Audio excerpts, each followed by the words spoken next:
Hello, everyone. Welcome back to another episode of Star Wars Alliance, your home on the Geek Ultimate Alliance podcast network for any and all things Star Wars. I'm one of your hosts, as always, Katie, and joining me is Clay. Clay didn't get the day off, but he got the time slot off, and that's what mattered. Clay, how are you doing today?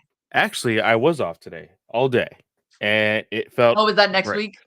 That's next week. Next week, I have only half a day.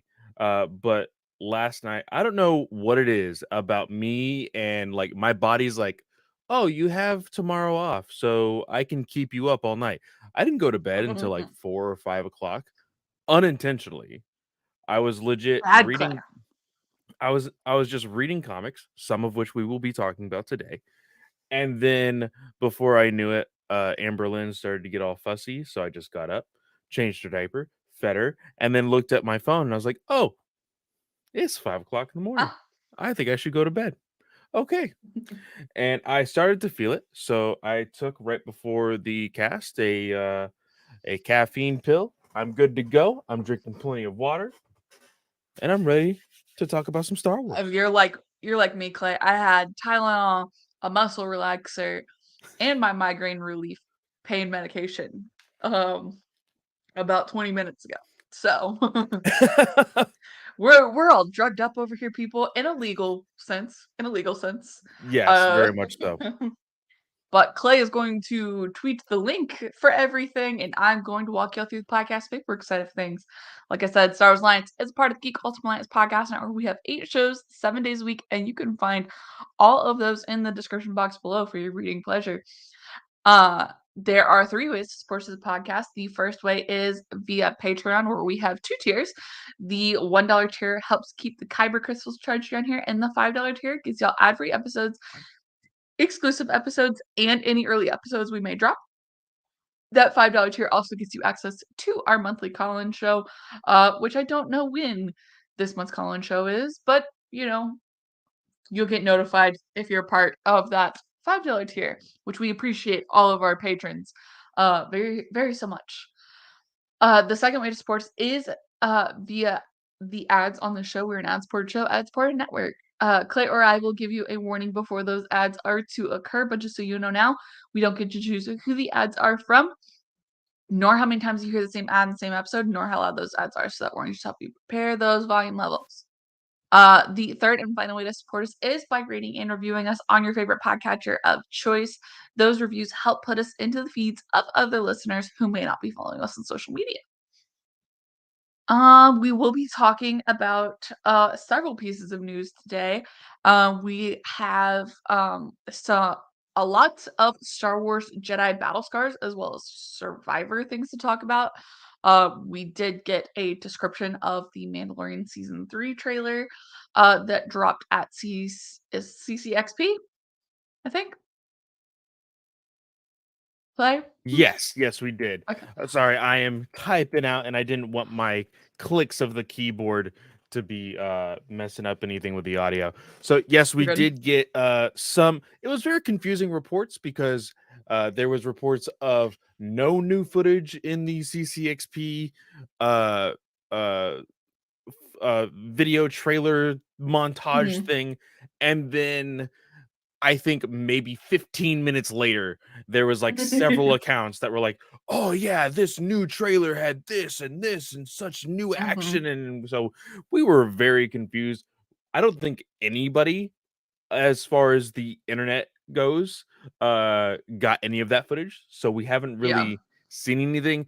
I haven't even seen a description of it yet. Have you really Uh, seen a description? yes, because I sent it in the chat.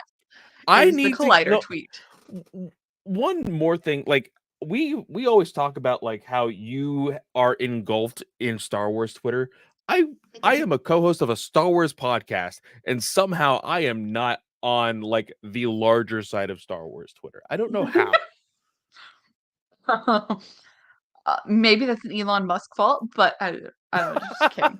Um, no, I don't know, because like my Star Wars has always been my Star Wars. My Twitter has always been like mainly focused on Star Wars, but that's because those are who I started following first. So I don't know. Yeah, and this was a Collider post. So I just happened to see it because I was looking through like the tags and I saw like footage and stuff, and I was like, "Oh, okay." So there's that. Um, Daisy Ridley went and had a lunch at Lucasfilm. And then oh yeah, we got the Bad Batch trailer today and episode titles and how many episodes are going to be.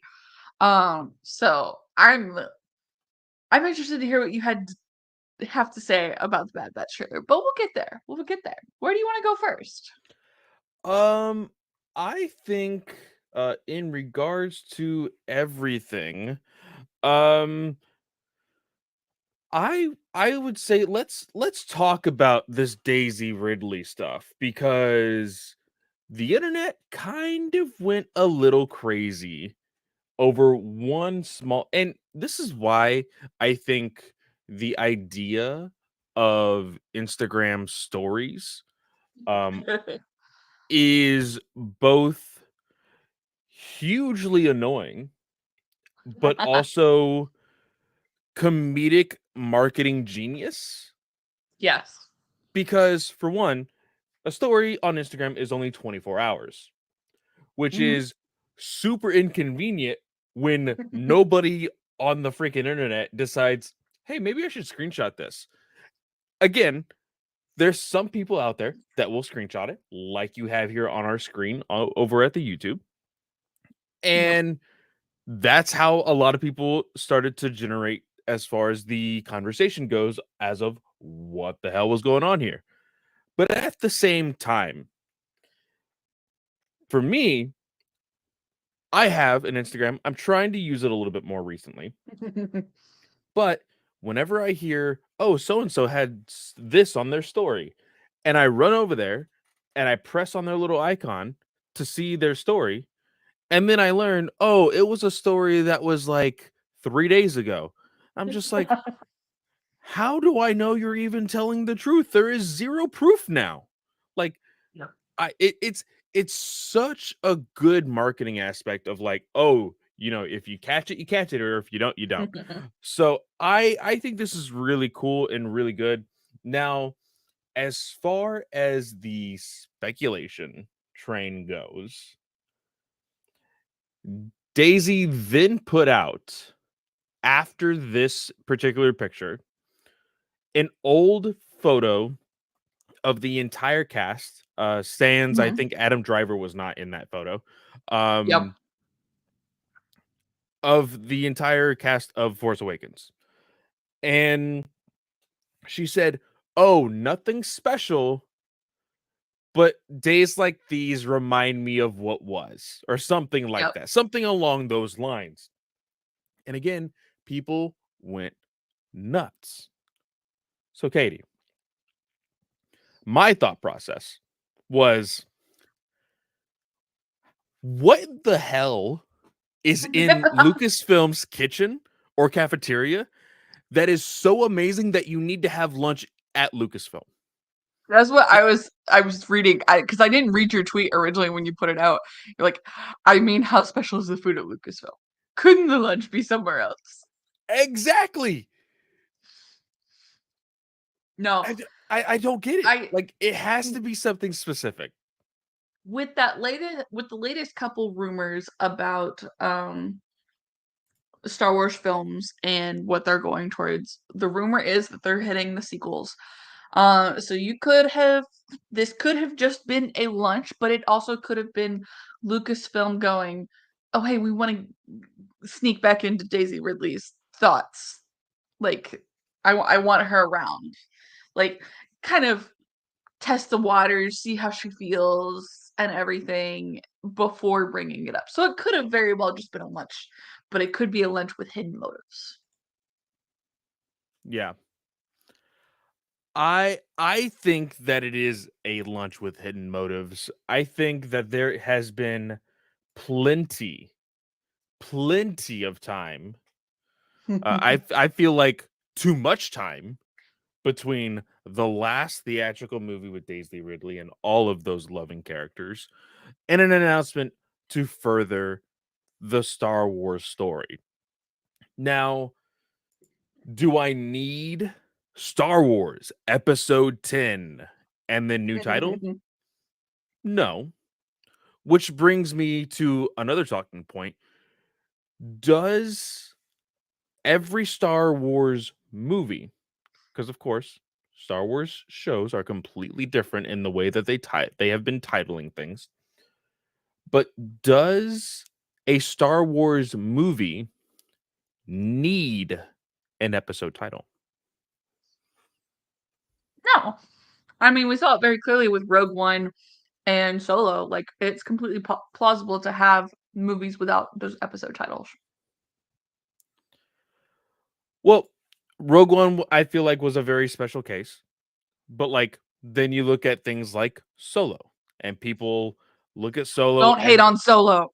exactly. I'm not hating on Solo, but I think it's a good example of what other people like to throw in Star Wars fans' face of, oh, this was not successful because it didn't follow the tropes of every other Star Wars movie.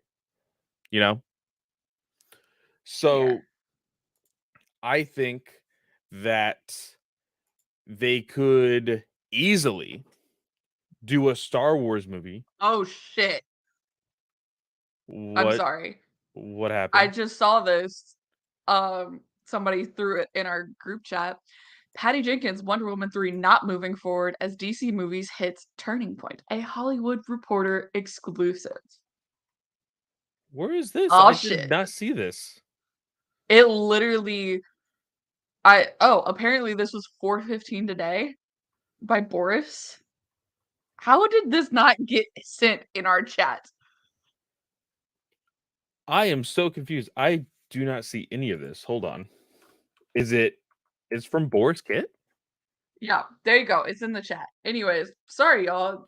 Like DC moment. I'm kind of sad about this because I really enjoyed Patty Jenkins movies. But maybe there's another plan for it long term. Rogue Squadron. I'm always gonna make that joke. I'm sorry. It's like I want it, but it's become a meme now.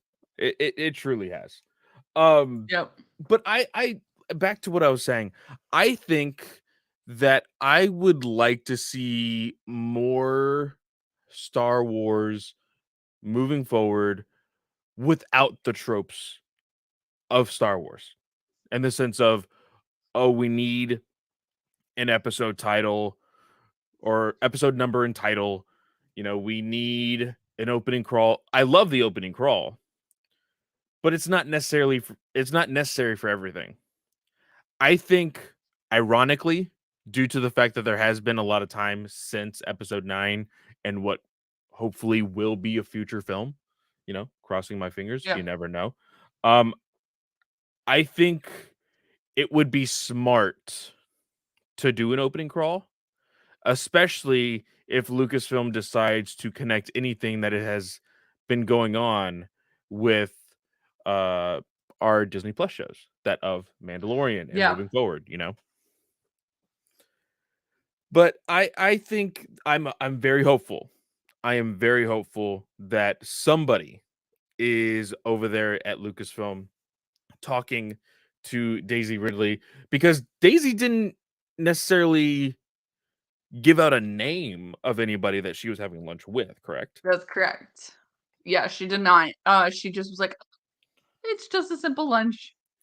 Because with the conversation that oh man, I forgot his name, and I do apologize, but our last guest on the last episode, guys, wonderful episode by the way.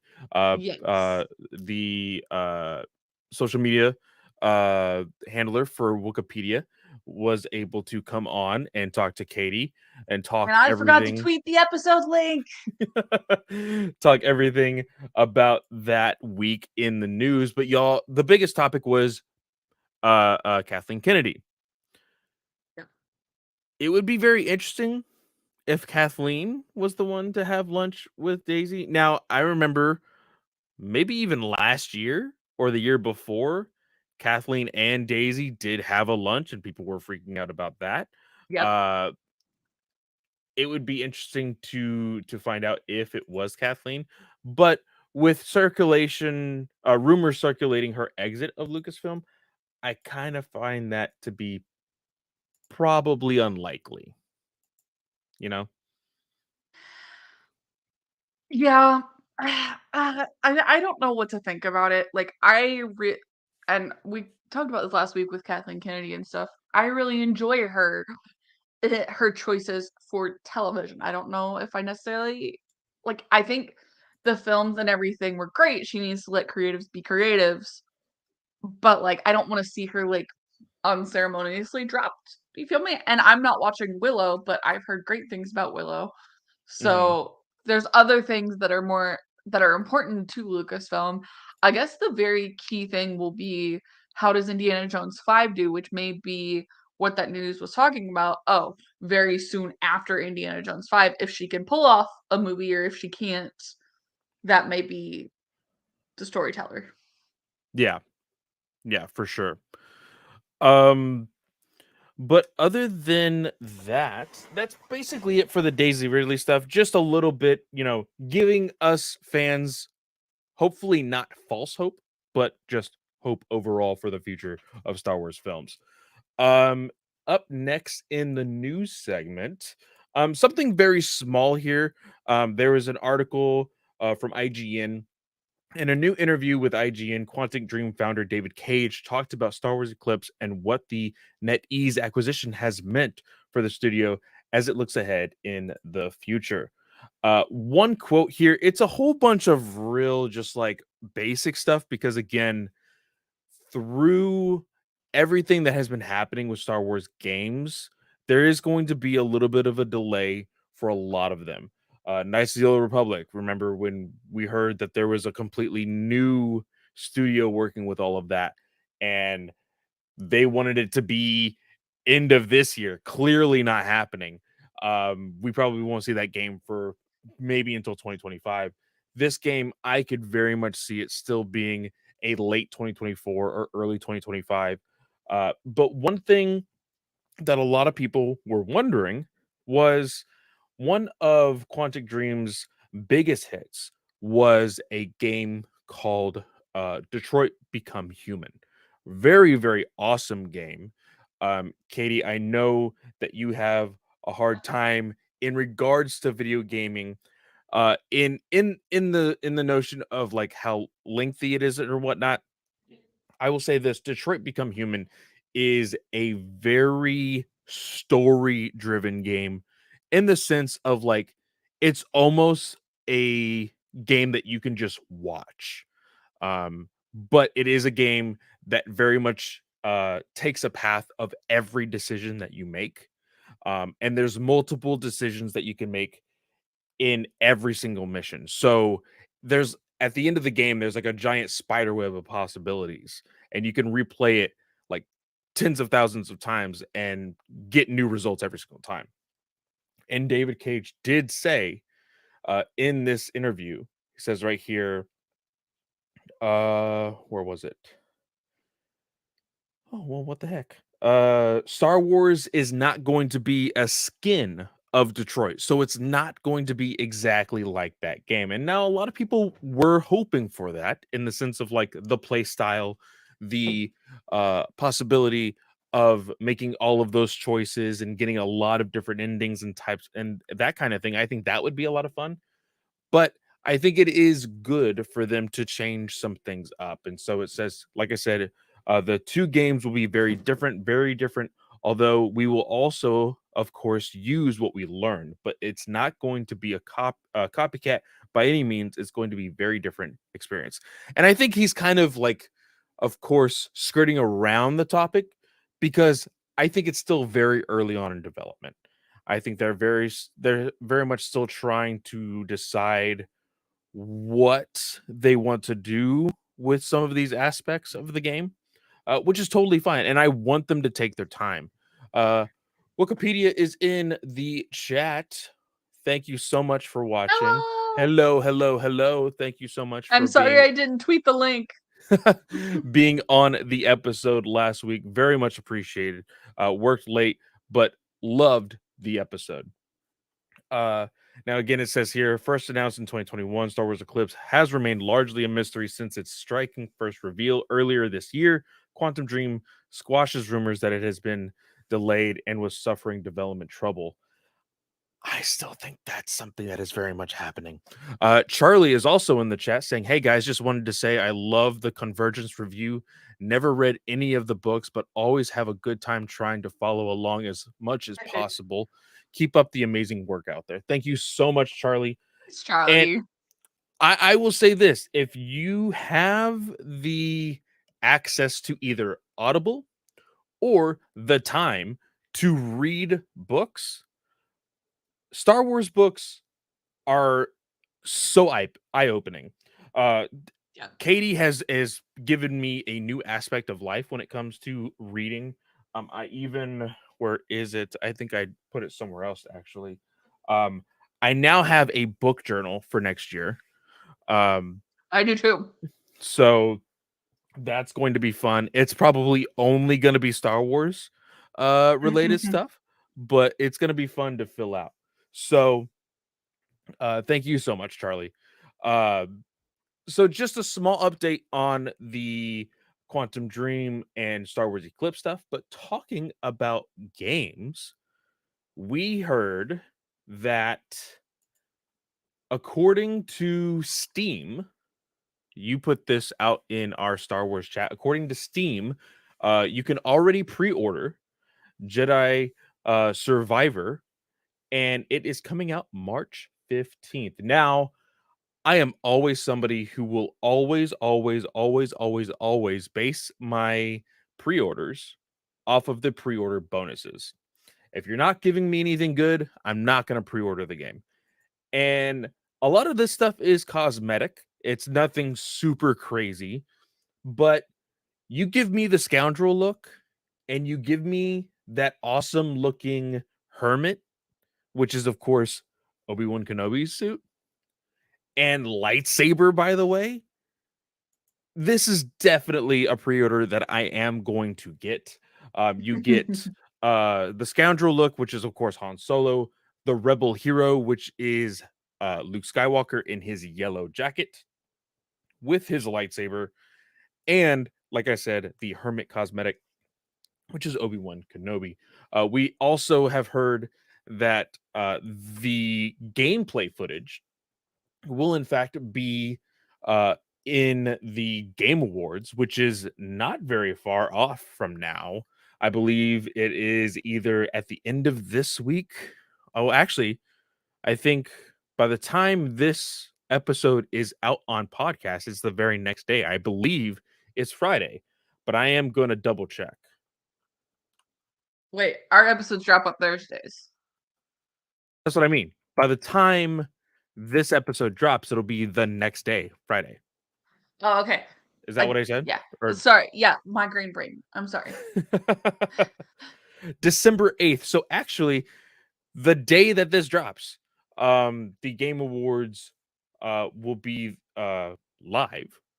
So we will be seeing Jedi Survivor gameplay, which is very, very exciting.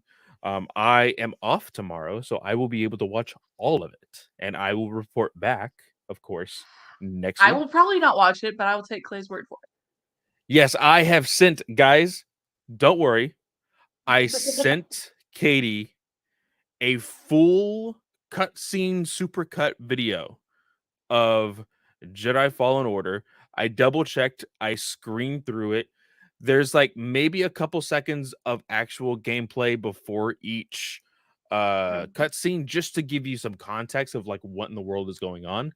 But other than that, it's all cutscenes. You'll get the full story and you'll understand what is going on.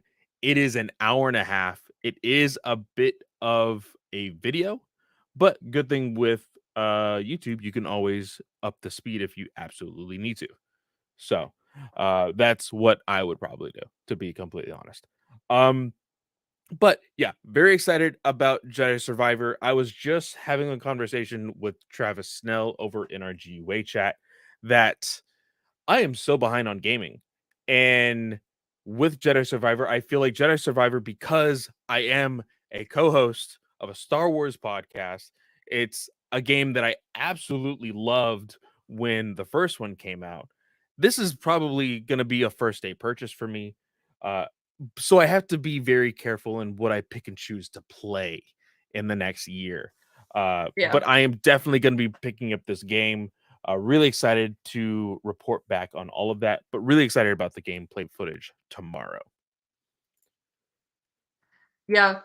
I may tune in just because, like, right now, I'm kind of, like, in a lull with, like, what I'm doing in the background, like, I'm not really feeling like listening to audiobooks, kind of, like, in a music zone, but I may, like, look at it just, like, when it drops after all, just to kind of, like, be able to speak about it. I don't know. We'll see what happens.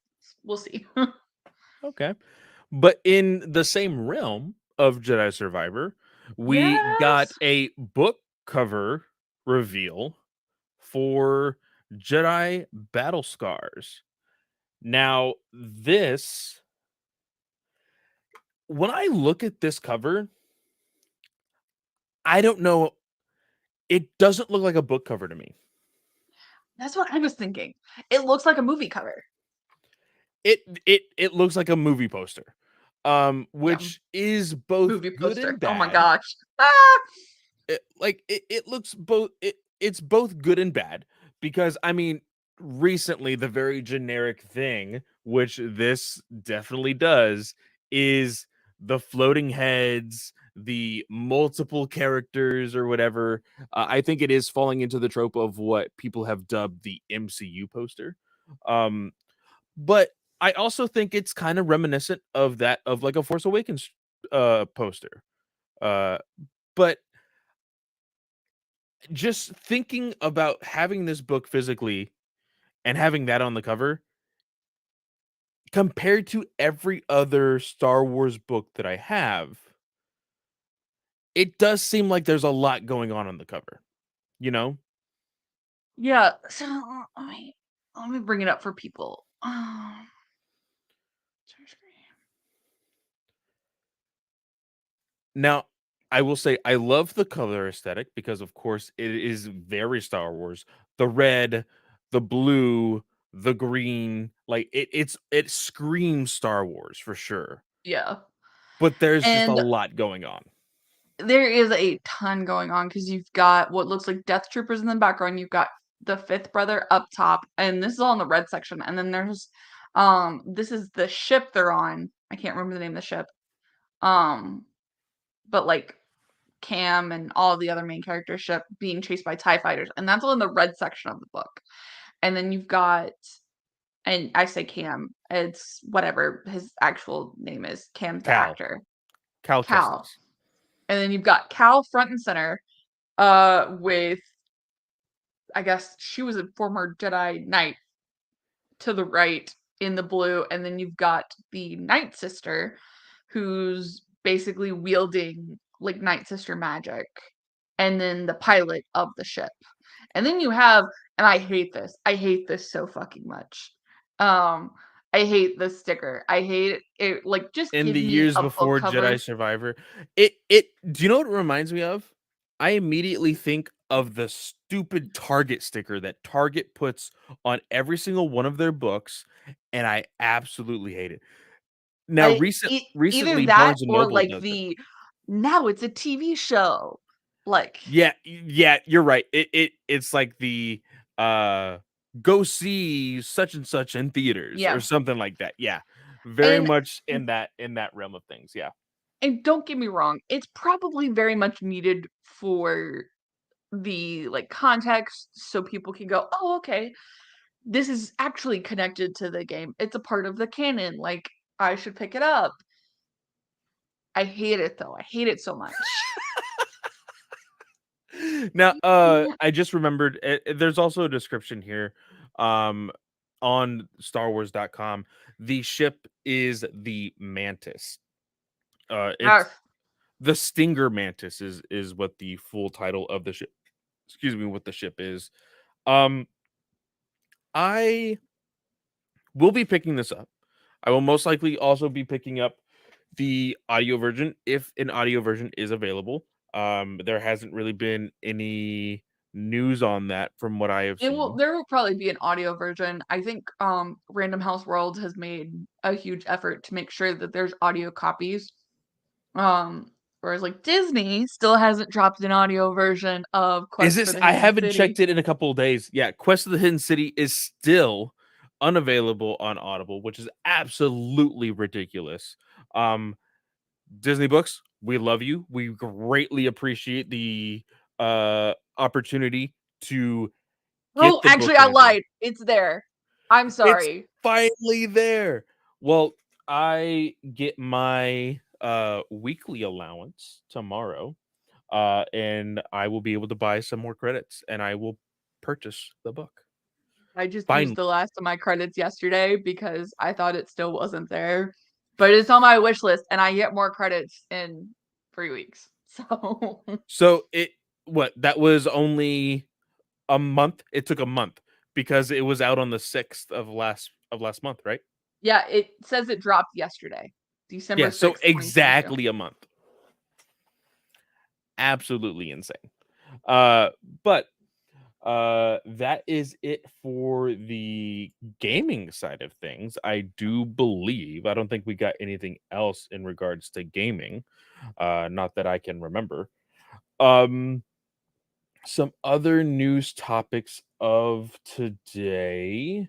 We have trying to look at everything that we had in our chat. Just a small thing here. Star Wars did tweet out congratulations to the cast and crew and creative team behind Andor on their Critics' Choice Awards nomination. Andor is nominated for Best Drama, and Diego Luna is nominated for Best Actor in a Drama Series. So I Yes. think they, Congratulations to them. yes, very, very much. I hope that Diego Luna wins.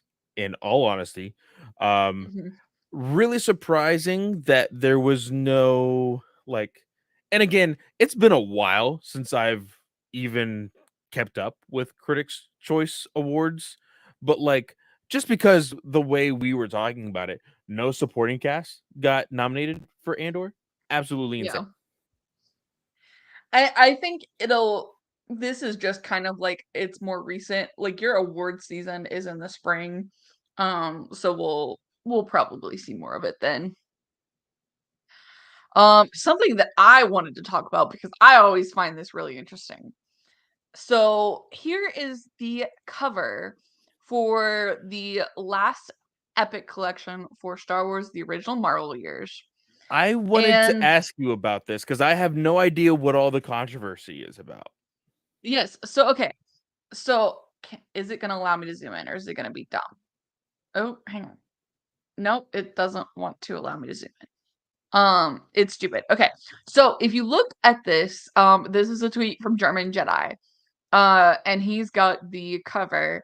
And you see here, Lando looks like he's giving a thumbs up from how this looks at a distance. But if you look at it, it looks like he's meant to be holding something. Exhibit What I would A. assume is a cigar. Yeah. Yeah.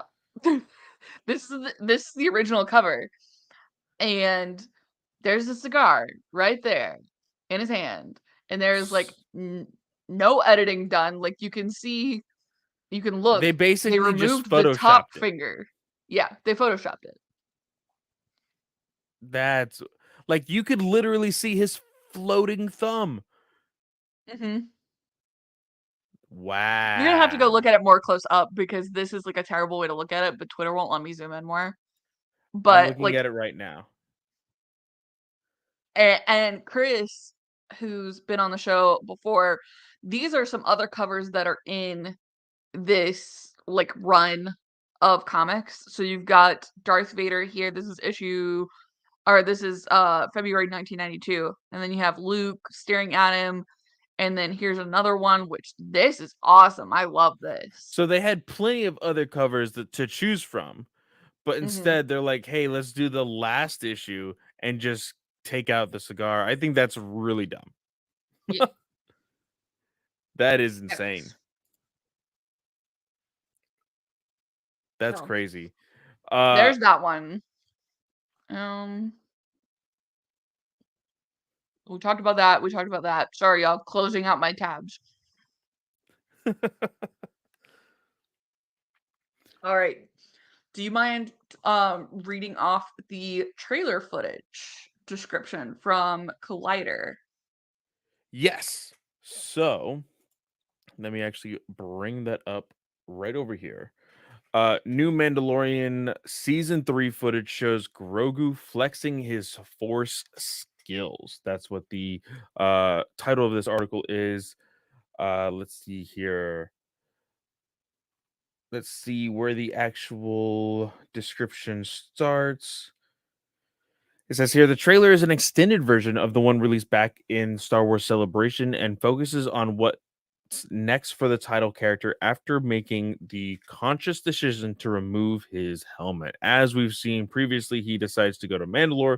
The trailer also provides a quick glimpse of Coruscant, monkey lizards, and teases several Mandalorians working together. Grogu also is going to keep exploring the Force as he's shown pushing a figure out of a cave. Bo Katan confronts the Mandalorian about his absence during the war and lays out his honorless future. Uh, Production wise, the series seems to be reaching an all time high with even more locations and mind blowing cinematography. The new season will also feature many returning cast members, including Emily Swallow as the Armorer, Paul Sun Young Lee as Captain Carlson Teva, Amid, sorry if I butcher this name, Aptahi as Dr. Pershing, and Amy Sedaris as Pili Moto.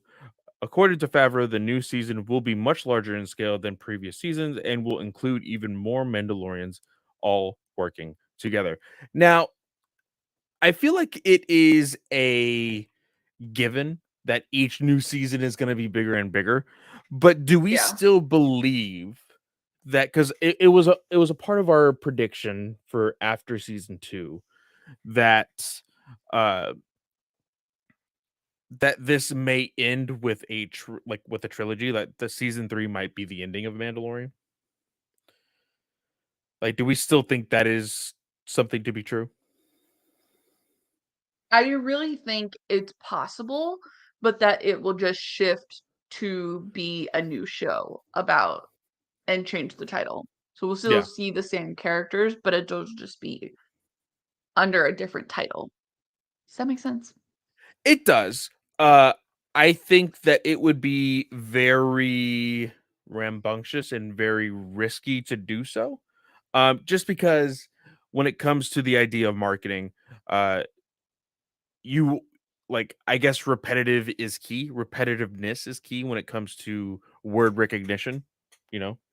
Yeah. That's why for the longest time before uh Grogu's name was actually revealed, like everyone, like kind of Star Wars also, but everybody fed into the idea of oh baby Yoda, baby Yoda, baby Yoda, baby Yoda. Like everybody used that and everybody's like, okay, I know what that is. So when it comes to Mandalorian, I feel like if you change that and be like, "Oh, a new season of this," and it used to be Mandalorian, people are gonna be like, "Well, why didn't they just keep the same title of the show?" You know? It would possibly be a complaint, but I can totally see them doing it if the story had a reason for it, you know? Yeah. It's definitely tough to say. We do know that Filoni, as well as Filoni has co-written 2 episodes of season 3, and Favreau is the writer on the rest of them. Um, and so it's kind of a little disappointing to see that with Famuyiwa being kind of moved more towards a executive producer role, that they didn't bring in new talent to kind of help develop the scripts a little bit more. They did one of the things Collider that Collider tweeted out was a hang on, let me go back because I'm lost it. Um, this is from Steven Weintraub. He tweeted out an artwork piece that was a poster that basically everyone was offered at CCXP. And it very much looks like crap, add to stream. It very much looks like potentially Batu, which we know the Mandalorian and Grogu have now been introduced into Galaxy's Edge. So I think we are definitely going to see Batu this season. Um, and that will help explain why they're now in Galaxy's Edge, because originally Galaxy's Edge was supposed to only be like, it was supposed to fully be in the timeline. You had sequels only, which is why you had like Kylo Ren, and Rey and all these other characters walking around. It was because of that. What do you think about them showcasing Betu? Is that just another shameless plug for the park? Yes and no. I think it's very, very clear that well, I say very, very clear. This was, of course, under the helm of Bad Bob. That a lot of things were very park centered. With Iger, I'm not entirely sure anymore. Hopefully, there's a lot of people that have a lot of hope for things changing park wise. With Iger back in control. Now, as far as the gimmicks and everything else, I think you kind of have to have some of those things as just it's another marketing thing. Again, we were talking about just in our review of Princess and the Scoundrel. The Halcyon was a huge thing, a huge talking point before the book came out, with us being like, this is just going to be another thing to push for the parks. It's going to be very in our face. We're not going to like it, but we're going to read it anyway. And we both ended up saying it felt so natural in the story. You didn't even think about it being something that is in reality a something that you can do inside of a Disney park, right? So Yep. I think in that same realm, as long as, and again, Star Wars has not done this, as long as they're not in the face of the camera while like almost fourth wall breaking. Oh, you can do this and you can do this and this is Batu and like and really trying to quote unquote sell it, I think we'll be just fine. As far I as think it so being too. just a part of the Star Wars universe. I think so too. And that's all that matters, right? As long as it's there for the taking, you might as well use it. So, sorry, y'all. My dinner didn't get done in time. So I've been like over here munching this whole time. I took a Totally bite at fine. the wrong I time have for been there lunch. before, but um we are kind of dwindling down the news segment. I guess the biggest thing after that would be Bad Batch. I think we've talked about everything else, correct? Yeah, I think so.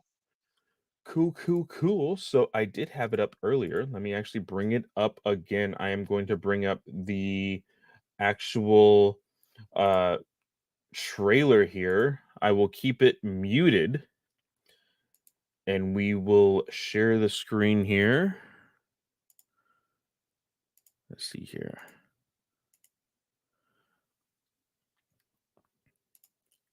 So we open up. I will say this: the I thought this was a quality. Moana trailer. I was gonna I say the opening this quality up. of the animation looks a lot better than what the previous Bad Batch season was. I can agree with I that. I really like the aesthetic here. I think the color palette has also changed quite a bit. It is very bright, very vibrant. Um, Omega has clearly grown up. Now, as here's the question though. From what I can remember, you can possibly uh say yes or no with this. In regards to her being a, of course, clone, was she That did was they never get confirmed. it was never confirmed. So that was what I was gonna bring up. So there is no confirmation on whether she has any type of uh growth acceleration like the other clones do. Wait, no, I think so. Okay, I think we do know that she was a female clone, unmodified, Unmodified. unmodified yet enhanced human female clone. This is according to Wikipedia. So Um, she so there should be a significant time skip between season 1 and season Correct, 2 because with and with that how was tall she has gotten. yeah. And now that I'm remembering, that was like they basically bookended clone production. They had Alpha, which was Boba, and then you had Omega at the end. Yeah. Um, and so she is completely unmodified. They were meant to be kind of the same thing. So there's no growth accelerant. So yeah, I think we knew that there was going to be a significant time skip. So Now, dummy me, there is a new character here. Please Steve Jinwa. remind me of the actual actor's name, though. I She don't is a know the comedian. actor's name. I recognize her voice immediately. Wanda Sykes. Wanda Sykes. I was like, I knew it had a W in it. So yeah, that is I have no clearly idea who Wanda that is. Sykes. You don't know who Wanda Sykes is? Uh, You, I'm sure you'll like see her face and you'll immediately know who she is. I have no idea who this is. Wow. Okay. Very interesting choice as far as putting Wanda Sykes in the Star Wars universe. Um, but as somebody who used to judge a lot of actors by the type of genres that they would play, excuse me, beforehand, um, I have found out that a lot of comedic actors can play serious roles very, very good. So, for example, John Cryer in the most recent Supergirl seasons. He did an Yep. excellent job with those. And it has been, something that has been very prevalent even before then. So really excited to see Wanda uh in Bad Batch for sure. Uh but this is actually looking pretty good. Again, fool me once, shame on me, fool me twice, shame on you. I do know there will probably be some downsides to this season, just like there was in season 1. Um, you Mhm. know, I think it was Brent that was like, "Oh, this looks pretty good." Not 4 a.m. good, but good. We at the Yep. GUA usually watch new shows on Disney Plus very first thing in the morning. I think it will be a first thing for me, especially this is debuting. Oh, just want to stop this right here because all of its glory. Donji! I will say, uh, doesn't look any older than needed in the Clone Wars, but Right. But Wookiees age at a decelerated rate. yes, So yes. 50 was teenager for a Wookiee. So I'm very excited to grains of see salt. uh him in this season. Uh Looks absolutely amazing. I love the wooden hilts that they always choose for their lightsabers. As far as most Wookiees that we have seen. Um but yeah, really excited to see this. Uh the what was another thing I was gonna say? Oh, there's a scene I kind of glossed over it where we see Crosshair talking to a clone, It looks like and Cody. it does look like Cody.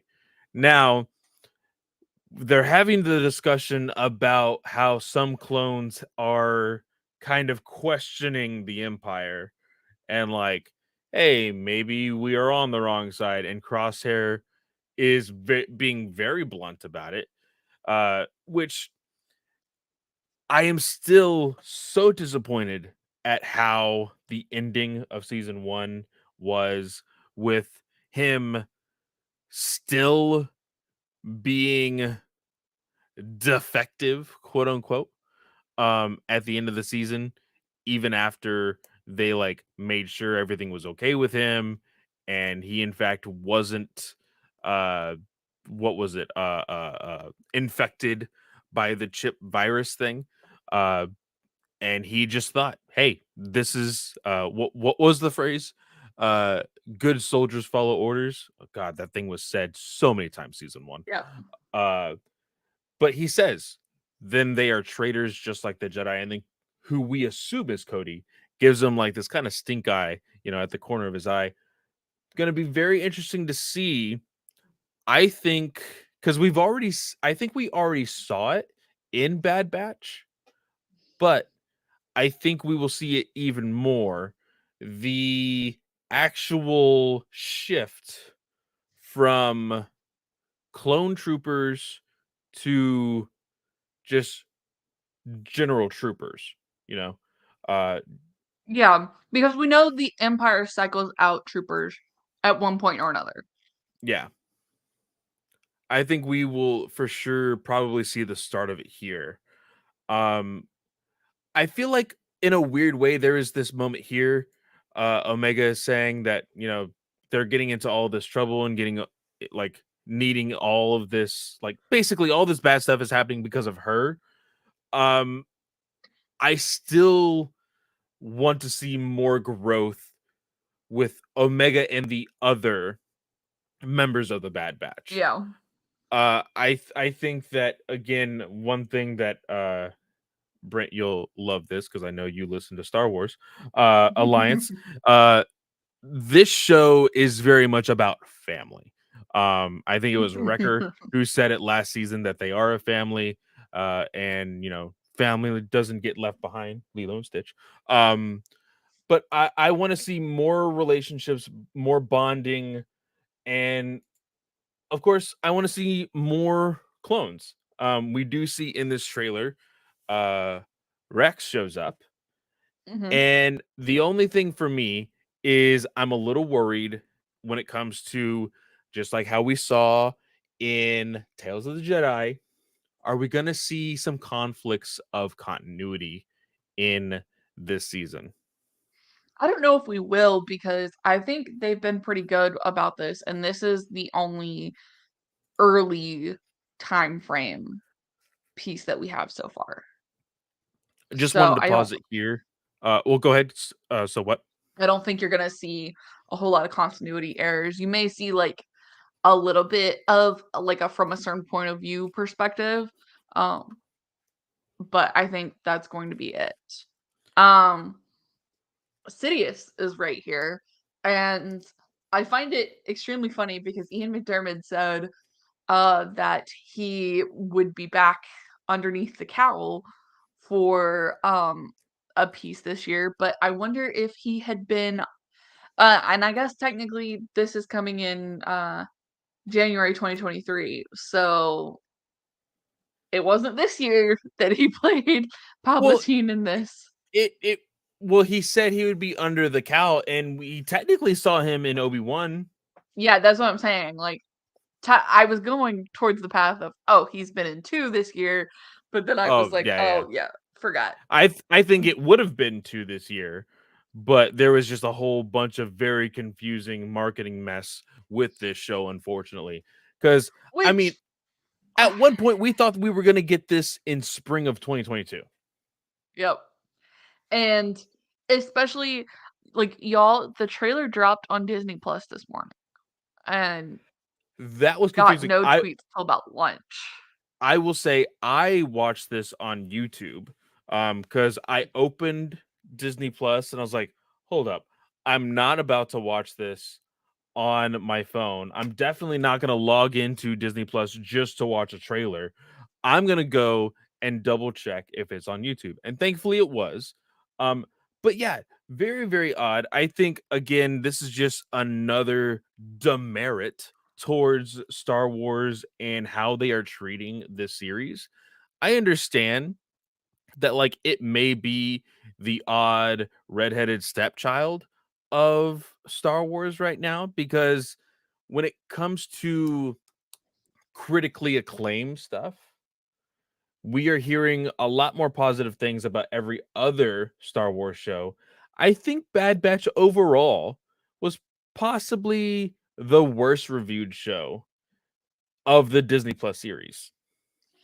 I think so as well. But I mean, one thing that's positive right here, right, is you can see on the screen number 2 on trending right now on YouTube. Yeah. So it is there. I don't know how much. And I think the big thing to consider, right, is that this is a show that's made for kids. And that where was I going with that? Thanks, Matt. Um, it's made for kids. But also it's the showrunner is Jennifer Corbett, who worked on Resistance with Filoni. Filoni is an executive producer technically on this. Um, I do just want to point out, especially in this shot, because you can specifically see Wrecker. And they're still very much whitewashed. So they don't have Tamir Morrison's skin tone. So just something to point out that It it's not was a correct. huge talking point of the season 1 for sure. Uh as far as it's a very rocky road to go down in my mind. As much as I would want them to go back and change things, it's just hella awkward to, for one, acknowledge your mess up. I was about to say, I'll go ahead and say it. Acknowledge your fuck up. Um, Yep.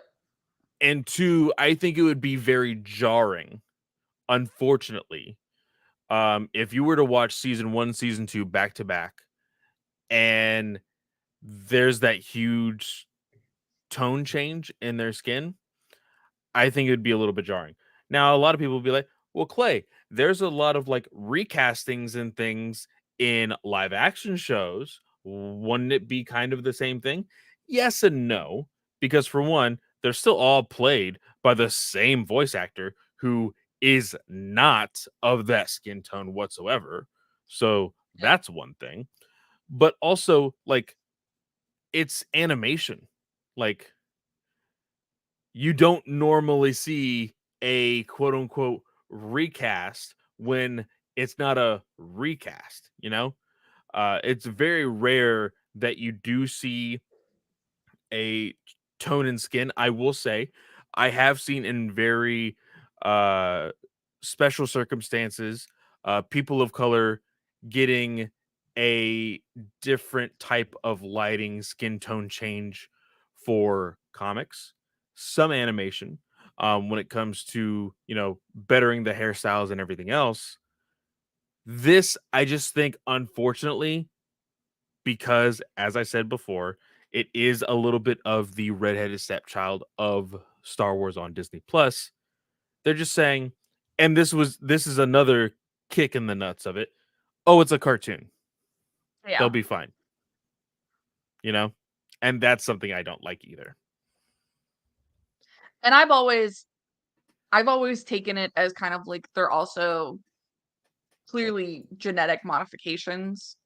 So you could go about it that way. However, I've listened to a lot of other people and a lot of people who know way better than I do say that it still matters and that genetic modification shouldn't go that far. So y'all just listen to what you can, listen to the underheard voices. So Yeah. But going back to the trailer, in this scene, as far as like me saying, oh, is there gonna be continuity, things that are not canonically correct as far as timeline goes, because I feel like it's very convenient. The time between where Order 66 happened and of course this is, I would say, before Obi-Wan, right? Or even before yes. Rebels, or maybe in the middle of Rebels. It's just like, it's kind of the like excuse of, well, nobody knows where anybody was during this timeline anyway, so we can throw whoever we want in there. but at the same time, because of Rebels, we kind of know where some of these characters were in the sense of what their explanations were in those episodes. Right. And you've got to think by the end of this, right? They have to be on that. I don't remember the planet. But the planet where Rex has Wolf and Gregor, and they're Yes. like doing the grass fishing, desert fishing thing. I don't remember. Um, yeah, that's so I think you're gonna see probably a couple more seasons, and then we're eventually going to get a Rex set up on this planet, with Wolf and Gregor. So I don't know. And the last frame here on the trailer does say streaming January 4th. This is going to be a two-part premiere, with the first two episodes premiering on January 4th. January 4th, of course, I believe this year is on a Wednesday. January 4th? Yes. Yeah. So they're still sticking with um the Wednesday air slot for Star Wars. Yeah. So the And only this reason will why, over well, sorry, go go ahead. ahead. Well, No, go ahead. I was gonna say the only reason why I know January 4th is a Wednesday is because January 7th is my birthday, and that's on a Saturday this year. So I was like, but go ahead. What were you saying? No, so oh my gosh. We know this is going to overlap with The Mandalorian. So the press release that Star Lucasfilm put out for the Bad Batch included how many episodes we will be getting on specific days, as well as the episode titles. And Jordan Mason was an angel from Cinelinx and shared it with us. So here they are. So January 4th, we're getting two episodes, Spoils and Ruins of War. Uh, episode 3 is The Solitary Clone. Episode 4 is Faster. 5 is Entombed. 6 is Tribe. And then on the 8th of February, which is the mid-season, we are actually getting another two episodes. So it is The Clone Conspiracy and Truth and Consequences. Episode 9 is The Crossing, 10 is Retrieval, 11 is Metamorphosis, and 11 airs on March 1st, which is the air date for The Mandalorian. Episode 12, The Outpost, 13 is Pabu, 14 is Tipping Point, and the 29th, which is the season finale, um, we get two episodes. So The Summit and Plan 99. So four episodes of Mandalorian will cross over with these. That is very interesting. Now, it was only when it crossed over with a Marvel show that dates switched, correct? When Yes. Loki season 1 was happening along with Bad Batch. Yes. Ironically also happened around the same time that Black Widow dropped. But Bad Batch was the Wednesday show and Loki became the Friday show, or did I have it switched? I think Friday was Bad Batch, Loki. Bad Batch was still that was when everything on Disney Plus was still dropping on Fridays. So Bad Batch stuck on Fridays and Loki was on Wednesdays. That's right, because the big thing was, oh, you can watch Loki early now. That's right. So with this, uh, I'm gonna be very interested to see how exactly they are going to, for one, market these two shows at the exact same time, but also very curious to see if they decide to move Bad Batch to the Friday slot, or even have. I don't think they would be willing to move Mandalorian to a Friday slot because there's always the argument, and we've had these discussions before in our GUA chat of what is considered the family show. I believe both Mandalorian and the Bad Batch are pretty tame enough to where entire families will sit down and watch together. But I think that it would be a lot easier for families to turn on a cartoon Yeah. for the kids over the weekend, you know? So I think possibly we'll probably see a lot more, and again, not surprising, more marketing for Mandalorian than we will for Bad Batch when they start to cross over. Yeah. Completely agree. Uh, but that is it for news, for trailer breakdowns, and everything else. Um, but we actually have some comics to discuss tonight. Yes. So, Katie, All right. where do you want to start? Well, let's go ahead and kick things off with Tales from the Rancor Pit. Just because I was the only one who could get to read that one. And so this is Dark Horse's uh basically annual Halloween spectacular, which has been written for the past 3 years for IDW by Kevin Scott. Um, and I can't remember who the artist was on those. But this one does differ from the IDW, in that it is Tales from the Rancor Pit, and the previous ones were Tales from Vader's Castle. So this one shot sees Kevin Scott team up with Nick Brokenshire, Juan Samu, Rafael Perez, and Andy Dugan, and it is a trio of tales. So, you have one about Han Solo and them getting started in Empire Strikes Back on Hoth with some of the oh my gosh, I can't remember the name of them. Um, whatever. Uh, Wampa. Wampa is the name of them. And then the second tale, you have actually Ty Yorick from the High Republic, as she is hunting a monster with some old friends. And then the first tale is actually from the Clone Wars, and you get a sneak peek of Mace Windu, but it's basically that one consists of a guy who buries all of his destroyed droids in the basement of the place he's living in, and those droids come back to haunt him. So those are kind of a summary of them.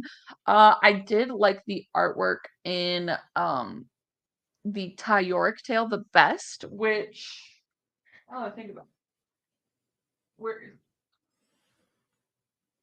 I think it's no, it's not. Okay, never mind. I was gonna say it's the same person who did the artwork for the Ty Yorick graphic novel for IDW, but it is not. But I like it. Um, I thought it was I they were all very simple tales. Um, and there is one overarching story because it's Tales from Jabba's Palace. You have basically a person who's a storyteller, and he's trying to win Jabba's affection so he doesn't die, and tells him the tales. And then at the very end, it's actually kind of funny. Um, Jabba says, "Oh yeah, better luck next time," uh, and sends him into a pit with all of the monsters from his tale. So you've got like the monster from Ty York's tale, you've got some of the droids, you have a Wampa, and then you have the dragon thing. So yeah. I thought it was good. I don't think it's something that I would reread often. But it did work for me. So I am very much looking forward to still reading this. I'm still going to add it in my 2022 comics reading challenge. So I will be reading it sometime either tonight or tomorrow. Uh, but very excited to. I mean, we got a crap ton of Star Wars this past month. So I think another one that well, you know what? In regards to the quality of these books, what do you want to talk about last? What do you think you'll have the most to talk about?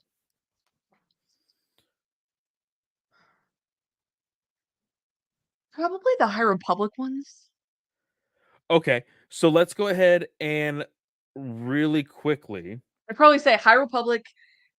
Let's talk about High Republic last. So that's High Republic 1 and 2, and then Adventures, then Uh huh. Hidden Empire.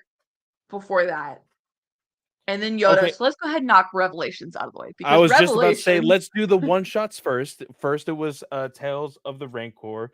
Now, Revelations. This was a hefty read coming out at about 50 odd some pages. Yeah, Um, 54.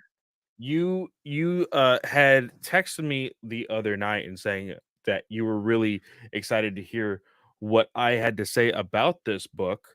Um, so in regards to that question, I was expecting there to be some really big revelations and everything else. I will admit, there is. I'm not gonna say it like that's a bad thing. There is really big revelations if you read all of the Star Wars books in the particular order that Star Wars wants you to read them in. Yep. I looked at the page count of everything and I said, I'm gonna read Hidden Empire first and then Revelations because it has such a high page number. Um, Yes, and before I'm we gonna get into it, before we get into it, this is supposed to predict where Star Wars comics is going in 2023.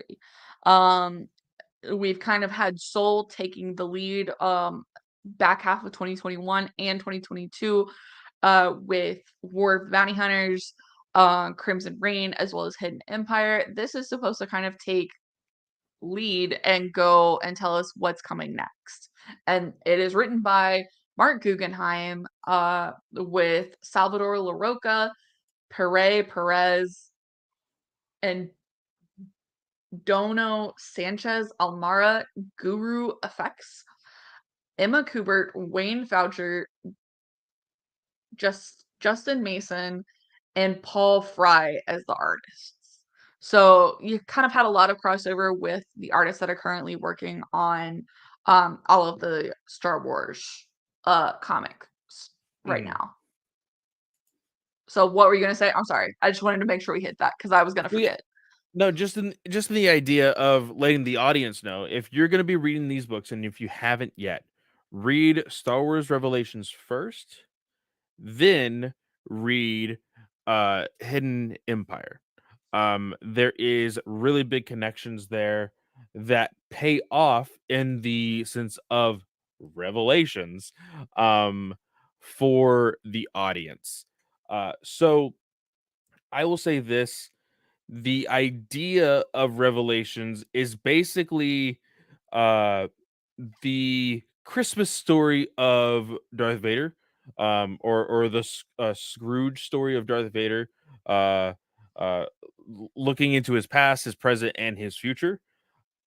And of course, just like in Star Wars fashion, making uh, Darth Vader still look like a complete badass, in even some of the smallest ways in this one book.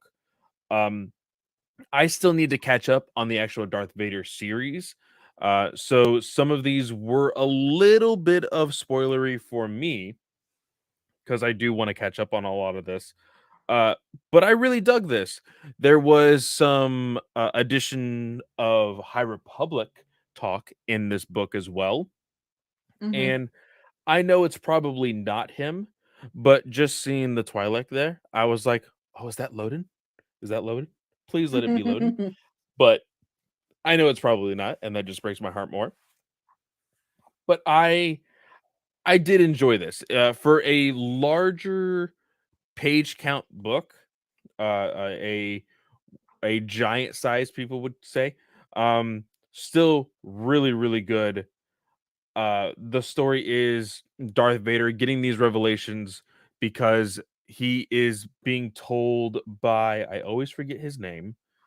Um, Kitty, you want to help me out with his name?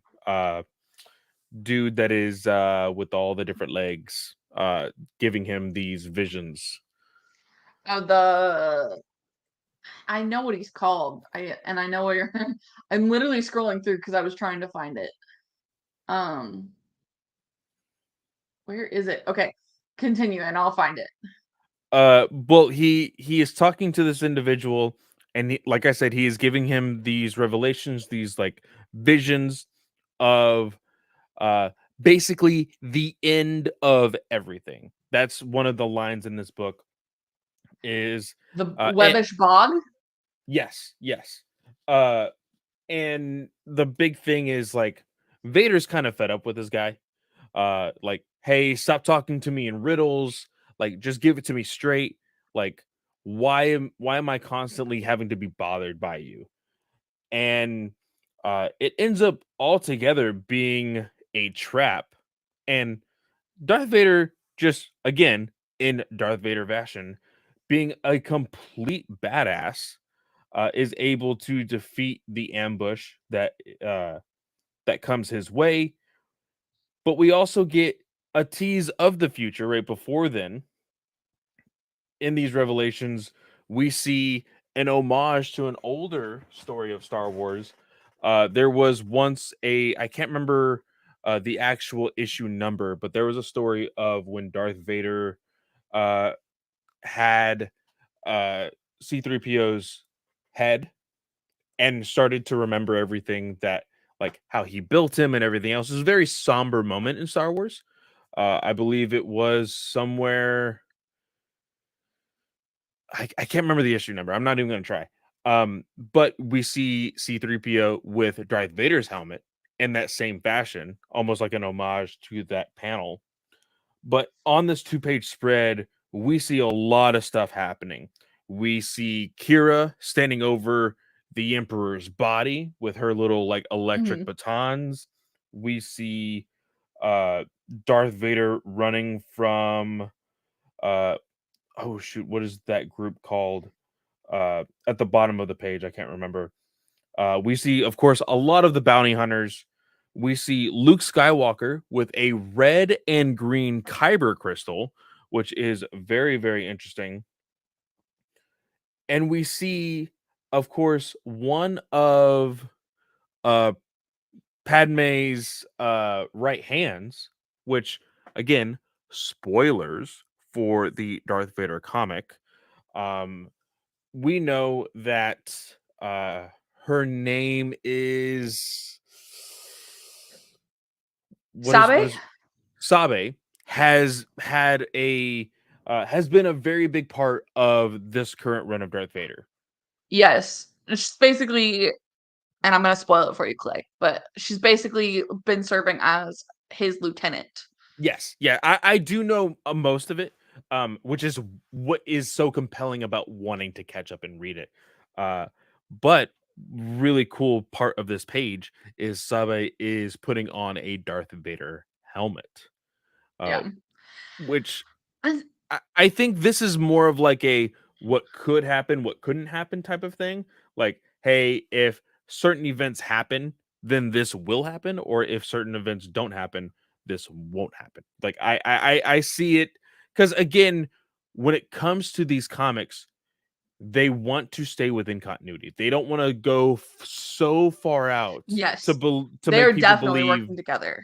Yeah, they don't wanna go so far out there to make people believe, "Oh, well, now you're not even following the continuity of Star Wars, whatever." Yeah. Uh, but I still think this could very much work. I'm very excited to see how any of this plays out. Really interested in Luke Skywalker holding those 2 kyber crystals. Um, I feel like that is somewhat even a tease of of course, Shadow of the Sith that we read. Uh, Big story with Luke Skywalker and kyber crystals and everything else. Uh, but yeah, overall, really great issue. I know I just blabbed on about this issue, but Katie, what were your thoughts on this? Any big highlights of any of the individual stories that were being told in here? Yeah, I thought it was a hot mess, What? and I think for most people for Star Wars Twitter actually agreed with me that this was a hot mess. I really think they should have gone with one artist, because switching between all of the different arts is really quite throwy, especially when you look at some of Luke Skywalker's art. It just it and I get he's scarred and everything because this is after Empire Strikes Back and the Wampa attack and everything. But I really don't like the Star Wars. art right now. The main Star Wars run. Um, I thought the Eye of Webbish Bog, I don't remember ever hearing about him before, so I was a little confused about, do you remember the last time you visited me? And I thought I had read all of the Darth Vader comics. He was Um, in the 2020 series so he's of in the one that's currently running. Maybe I've yes. just because I caught up with No, that no, no, one and not the then current, not the current. The one after that. the one The before that. So Soul Souls. yeah, yeah, sorry. The one before that, Soul's Run.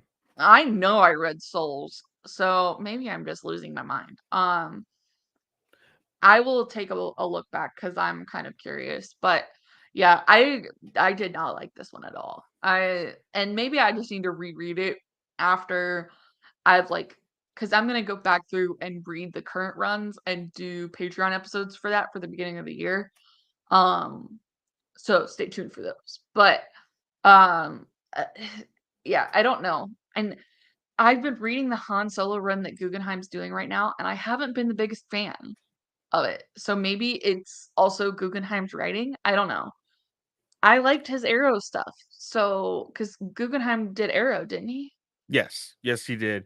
Yeah. Uh, So I don't know. I will admit I have not been completely in love with Guggenheim's comic work. Um, but this on your comment with the different changing artists, I think I have just been so desensitized by usual anniversary issues having multiple artists on it, and this is basically what this is the celebration of the 40th anniversary of Star Wars.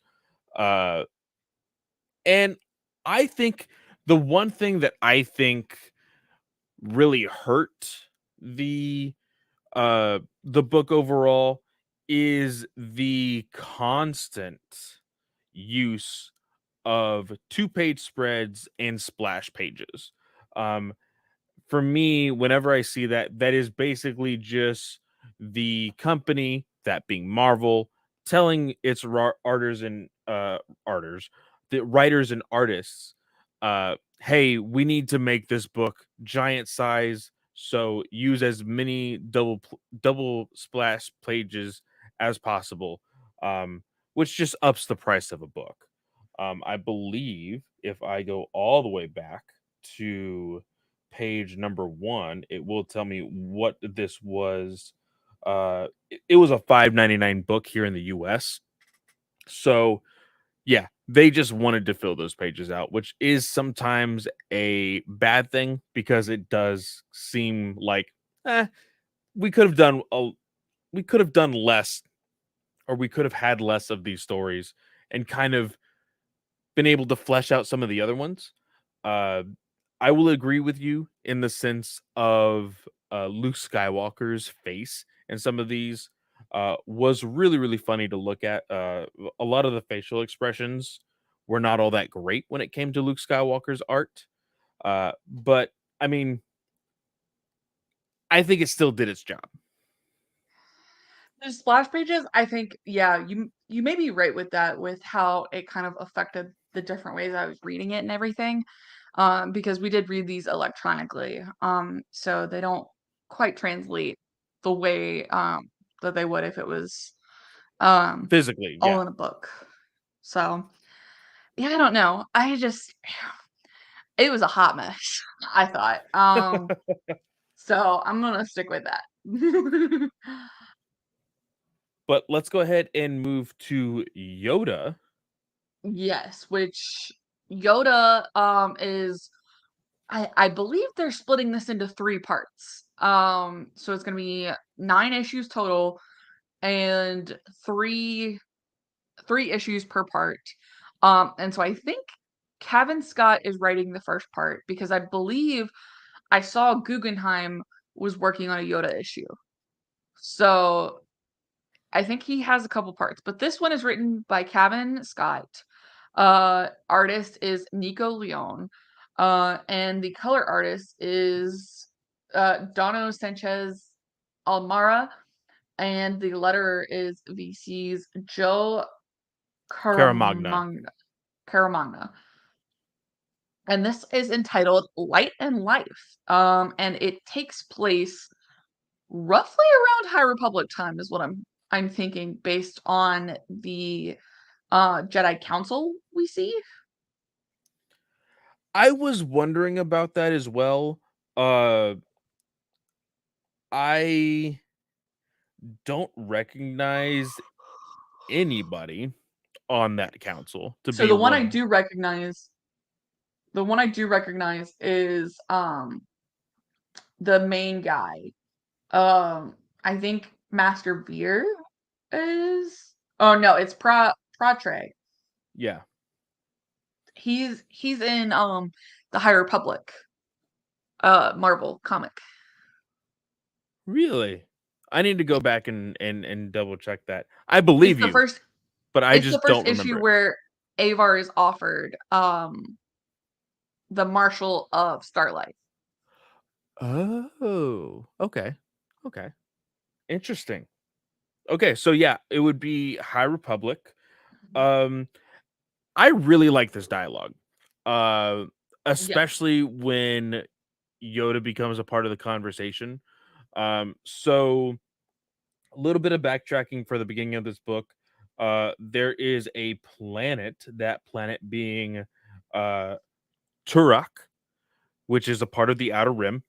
Uh, this tribe seemingly is being attacked by pirates. They send out a distress signal message. The council is talking about it, how like, oh well, somebody else can deal with that stuff. We have more important things to deal with. One of the Master Jedi, I believe, Master Ella, uh, is saying like, "Hey, we heard their cry for help. It is our duty to uh to at least go investigate and everything else." And so I believe it was like you said, uh Pratre that said, "Oh, well then I'll go." And then you see a vocal bubble say no, turn the page, it's Yoda saying, "I will go, decided it is." They try to tell him no, and he's like, "Oh, well, your place is here at the Jedi Temple." And Yoda's like, "My place? Are you seriously about to tell me where I Mhm. can and cannot go?" Because again, this book was kind of we had discussed a little bit before the release of this comic on whether it would be like younger Yoda. Clearly, this isn't too young because even in the High Republic, he is old or older. But the overall story is taking place and it Yoda is on Dagobah and it looks like he's communicating with Qui-Gon. So we could see part 1 is this story, part 2 is this story, part 3 is this True, story. very true. Which So is where which we is go what I did think backwards. about through reading this. Uh, but And I think this one in particular will help lead us to why Yoda is on sabbatical as the Grand Master ooh, because uh, he's named Grandmaster Yoda here by Pratre. uh-huh. So could be completely plausible that he learned something on this planet and is like, yeah, I think I'm going to just work with younglings right now instead of going back to the High Council. I that is very interesting. I would very much like to Mhm. see that. But this issue very much shows Yoda in all of his badassery gloriness. Mhm. Um, absolutely love it.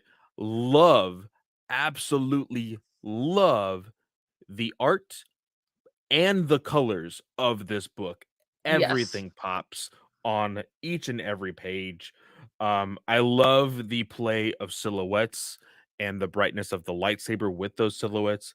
Absolutely gorgeous. Um, but Yoda, at the end of helping this planet of Turok with these pirates, basically tells these pirates, "This is our home." And everybody's like, or the pirates are like, "Your home, Jedi. You just got here." He's like, "Well, I'm just gonna stay here now. This is my home. So you can't bother it because this is my home." And I feel like that is the most badassery thing that you could possibly do, is like Yep. just set your claim and be like, "Yeah, this is my home as well as their home, and I will protect them because they are now my family. Really, really cool. I love how one of the kids, I think it was Bree in the beginning, we see them actually get one of the pirate axes and is about to kill one of these pirates. Yoda completely stops him. It's like, Yep. yeah, that's not the way. Just let them go, let them run off and be scared little children, basically. And he sends a message to the council saying, "Hey, I'm gonna stay here, and for as long as I need to," is the wording of Yoda. And so it basically ends with those same pirates kind of looking from afar, and it looks like there are gonna be some scheming and there's gonna be trouble afoot. But overall, it's a very simple story, but I do like your idea of because I was contemplating on where exactly the beginning took place. Did it necessarily take place before he meets Luke, or is it after he meets Luke and that voice is actually Obi-Wan and not Qui-Gon? I do like the idea of it being Ooh. Qui-Gon and it being Yeah. earlier, because we have recently, even as recent as talking about the stories of Jedi and Sith, there was the two different uh stories of Emperor Palpatine and Yoda, and how Emperor Palpatine was very much, you know, uh basically stressing and having so much anxiety over the possibility of Yoda still being out there and all of this stuff, and Yoda just being kind of chill, like having a little bit of worry, but super chill. Uh, and I would like to know a little bit more about Yoda's hermitness, his solace in being alone before the encounter of Luke Skywalker. That could be very interesting, though, because you're caught up on Crimson Reign, right? You read Crimson Reign? Yes, Okay. Yeah, because we know the archivist that worked with Kira went that and was saw Yoda, yeah. and Well, that's how she kind of she like she, turns. she didn't see Yoda. She Right. went to Dagobah because there was rumors of there possibly being a Jedi there or like a survivor there, and he kind of stayed within. Yoda was Batman for a quick minute, and like completely freaked her out, and she got so scared that like she like ran away. I remember that issue. But yeah, totally. Like there is the it's a little weird, but also totally makes sense in the idea that like there's the possibility of everybody knowing Yoda's still alive, but at the same time, Yoda being so smart, so little, and hard to find that he was actually able to survive this whole time. You know, Yeah. it makes a lot of sense. It'll be really interesting to see, but yeah, I'm totally in love with this art. I'm ready for the next issue, which is supposed to be coming out December 28th of this year, so it'll close out the year. But I love it, and Kevin, like always, has killed anything he touches. So I will say this: Cavan Scott's DC work, not all that great. But when he is involved with Star Wars, I absolutely love it. So, Cavan, if you read this, I apologize for my negative words on your DC work, but just stay with Star Wars. I'm absolutely loving it. yes, though I do want to read his Hawkman Hawk Girl issue because I love Hawk Girl. So I don't know. We'll see. The next issues we're going to be talking about is Hidden Empire. Let's go ahead and talk about Hidden Empire so we could talk about the High Republic stuff. Um Yes. this is I how did you feel about Kira in these two issues? I guess we'll talk about them both as a whole, just so we can kind of wrap up the podcast. We are hitting about an hour and 30. I know that Katie's bedtime is coming up soon. Uh Well, I have a migraine too, so that doesn't help anything at all. but No. in the Okay, realm so in the realm of like we know in these issues that like Emperor Palpatine and Kira are playing a wicked game of chess right now in how they are strategically fighting each other in this war.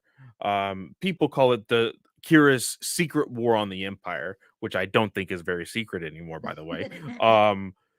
But and even her hidden empire is not very hidden anymore. Uh, but how did you feel about Kira's attitude? Her because there's this one moment where she's like, "Oh, everything that's happening is a part of the plan," and then the architecture is hollow at like which basically bookends issue 1 to issue 2. Uh, at the end of the issue is like, "Oh, by the way, it was not all part of the plan."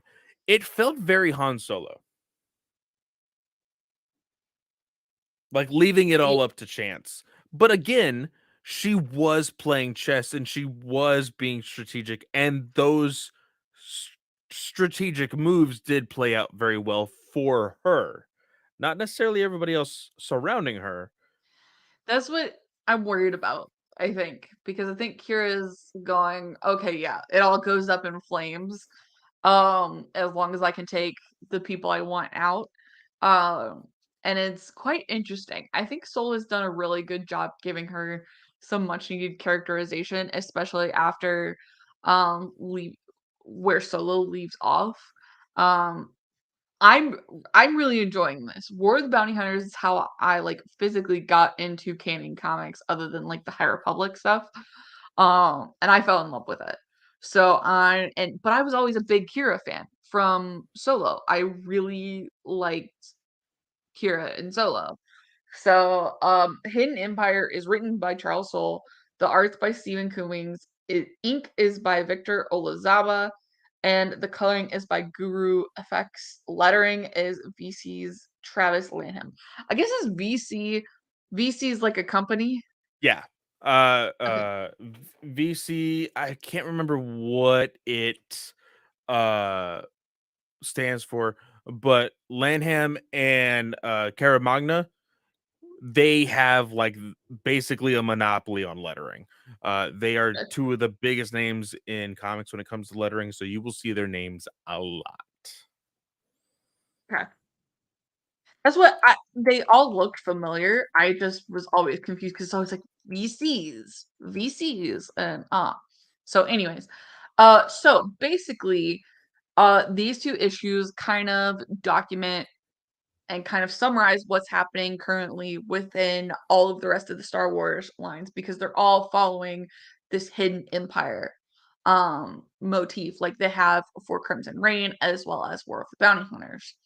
And so Kira has been found out, and we kind of get a backstory from the archivist about kind of Kira working with Maul and then collecting Sith artifacts, which one of those things is the Ferrata cage, I think is what it is. Yes, If I Ferrata. which that is an entirely different plot point that I need to bring up later, but keep going. And so the Ferrata cage actually currently contains uh Darth Moment, who has been a figure point in other pieces of Star Wars comics.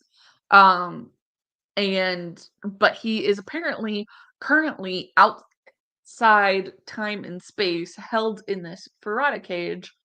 Um and he's been able to enter the plane through like a mask and stuff, which is I think Soul's run of comics for Darth Vader is what tackles that. Um and so the archivist as well as what is their name? Oh, their name was right here. Um Fermata Cage, excuse me. That's what it is. I can't remember Um, the other girl's name. The redhead. then they're currently in the Dr. Aphra run. Yeah, they do mention Dr. Aphra in, I believe, the second issue. So I assume that. they had at least a big part of that. Yes. I cannot. Where are it's their first name is starts with a K. And eventually I will find it. But they are working with the archivist to try and use the Ascendic technology, which currently I'm not caught up on Dr. Afra or Bounty Hunters for the main Star Wars runs. Uh, but the Ascendant technology basically was a scientific way to replicate the Force, specifically the dark side of the Force, to my understanding. So they're working with the archivist and trying to open this Fermata cage with the Knights of Ren. And the first time doesn't go to plan. The Knights of Ren say, "Screw you, I'm leaving." And then the second time, the Ascendant tech is able to help them open it because remember, the Force surrounds us, Force is everywhere. So they just need to be able to open it, and then the Fermata cage will feed on the dark side Force surrounding everybody. Which the Fermata cage trying to be opened basically allows any dark side user to track you, which is Yeah. where we end up at the end of issue 2. Darth Vader has hunted them down and found where they were. So the archivist and the Dr. Afra's companion, um, I still haven't found their name, um, are basically trapped, and hunted down. Some of the most badass Darth Vader dialogue at the end of issue 2, by the way. It very is much reminiscent. There's a famous comic panel of Darth Vader um where like he's surrounded by an army and they're like, "You're surrounded." And like the only thing Darth Vader says is like, "Oh, it looks like I'm surrounded by death." And it's just like, God Mhm. damn. And so in this issue, Darth Vader says, well, I don't know who this character is, but they come out of nowhere with a small reinforcement army. And it was like, "Hey, Darth Vader, you remember me? I bet you remember me. I'm here to kick your ass." So And that is the main characters, I believe, in the Bounty Hunters run. okay, okay. And So the Dr. Afra's companion is Kofon Ferris. That I is knew their it name. was like a weird three Yeah. name. But this character of Bounty Hunter says, "Don't you know who I am? What you mean to me?" And Darth Vader says, "You are dead, and I am your death." And I was like, "Oh shit!" Like Yes. I am so ready for this. That page looks absolutely amazing. The sound effects of the lightsaber turning on, absolutely gorgeous. But the Fermata cage, really quick before we move on to the High Republic stuff. I love when you can change up a franchise with things as crazy as time travel, uh, and just like random things, which is why I love I can never remember the name of it in World Rebels, Between Worlds. the World Between Worlds. I love the concept of the World Between Worlds in Star Wars, but it is seemingly lost due to the fact that they completely destroyed the entrance to the World of Worlds in the last season of Rebels. Again, very easily a way that Filoni was like, "Oh, we'll never use that concept again, and I'm gonna make sure we don't use it again." Right? And here in comics, Except they when you find another entrance magically exactly, somewhere down the line. exactly. And I've talked to Snell about this. I don't think he had even finished Rebels before. Like he knew about the portals for the world between worlds and everything else. And he thought Star Wars with time travel would be absolutely stupid. It's a gimmick that shouldn't happen in Star Wars. And in my mind, it needs to happen. You need to spice some things up with Star Wars. You know, we saw it was a vision, a force vision, but we saw Elzar Mann and Luke Skywalker interact. Like, that was cool. You know, Yes. we had in some small capacity uh uh in the Obi-Wan book. Oh shoot, what is her name from the High Republic? She was on that planet and she left a hollow to be found by Obi-Wan Kenobi. Like, there is just small things that are connecting the overall story, which again, and it could easily be done in something like a comic where it can be an annual issue or an anniversary issue that can be something of a like, oh, this is what legacy means of Star Wars.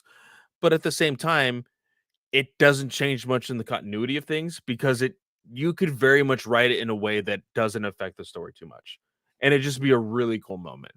But at the same time, as if I was running Star Wars, Worlds Between Worlds, reboot Star Wars, or do something, or like freaking have freaking Luke Skywalker stuck in the High Republic for a little bit, and then somehow get like turned back and come into the main timeline of the Skywalker saga, like all of this stuff. I think it would be absolutely amazing and fun. But Star Wars doesn't want to be fun. Yes, it does. Like I'm not gonna flat out say it doesn't want to be fun because that's one of the big things that George Lucas and Kathleen Kennedy had the conversation about. Remember, at the end of the Vanity Fair article, she quoted George Lucas saying, "At the end of the day, Star Wars needs to be fun." And I just think time travel with Star Wars would be fun. Yes. And mystical force powers, like Ryan Johnson said, there's always something new you can create. So, Exactly. Exactly. but yeah, I'm super excited for issue 3 for the Hidden Empire. Um, I'm interested to see where it's gonna go because Sidious and Vader are very nervous about Momin potentially coming out. Because as you know, with the rule of two, there could only be two, no more, no less. Uh, Yes. so what will happen? Will Kira actually be able to release Darth Moment? I don't know. We'll find out. But that issue comes out, what was it? February 8th, 2023. So a little bit more than a month to go with that one. Um, because Hidden Empire 2 released today, which is 12/7, so they're doing a 2-month split. So we'll see what happens. Mm. Okay. High Republic Marvel edition. So our main characters in this one, actually, no, let's talk about the writers, artists, and everything first. Okay, so Kevin Scott is the writer. Ario Anindito, whose artwork was my favorite out of the first High Republic series, is back for the artist. Mark Morales is the inker. Frank William is the colorist. Andrea Ricardo is the backup story artist. And VC's Ariana Maher is the letterer, with cover being done by Ario Anindito. Um, and so our main characters, we have Vildar Mac, and then we have Maddie, as well as, and we have to scroll to the end of this issue for that. If it will start up, we have, what is her name? Oh my gosh. Um, fuck. Olivia, and her last name, if I can find it. What is her last name?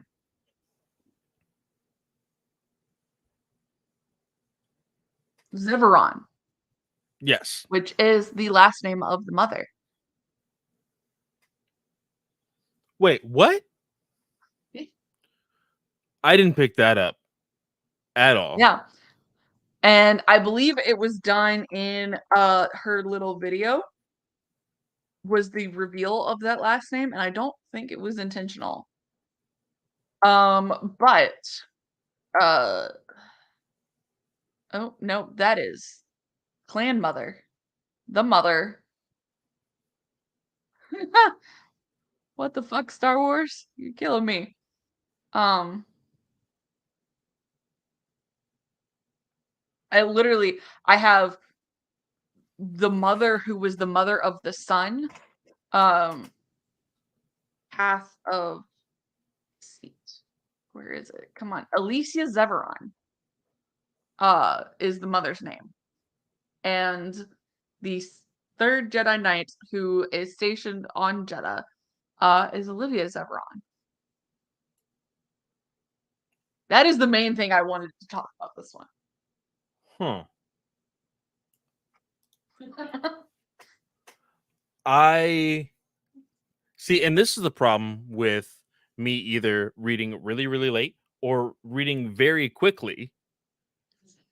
Well, With if you hadn't watched the mother's video or been on Star Wars Twitter, you would not have picked this up because Zeveron is not given in Path of Deceit.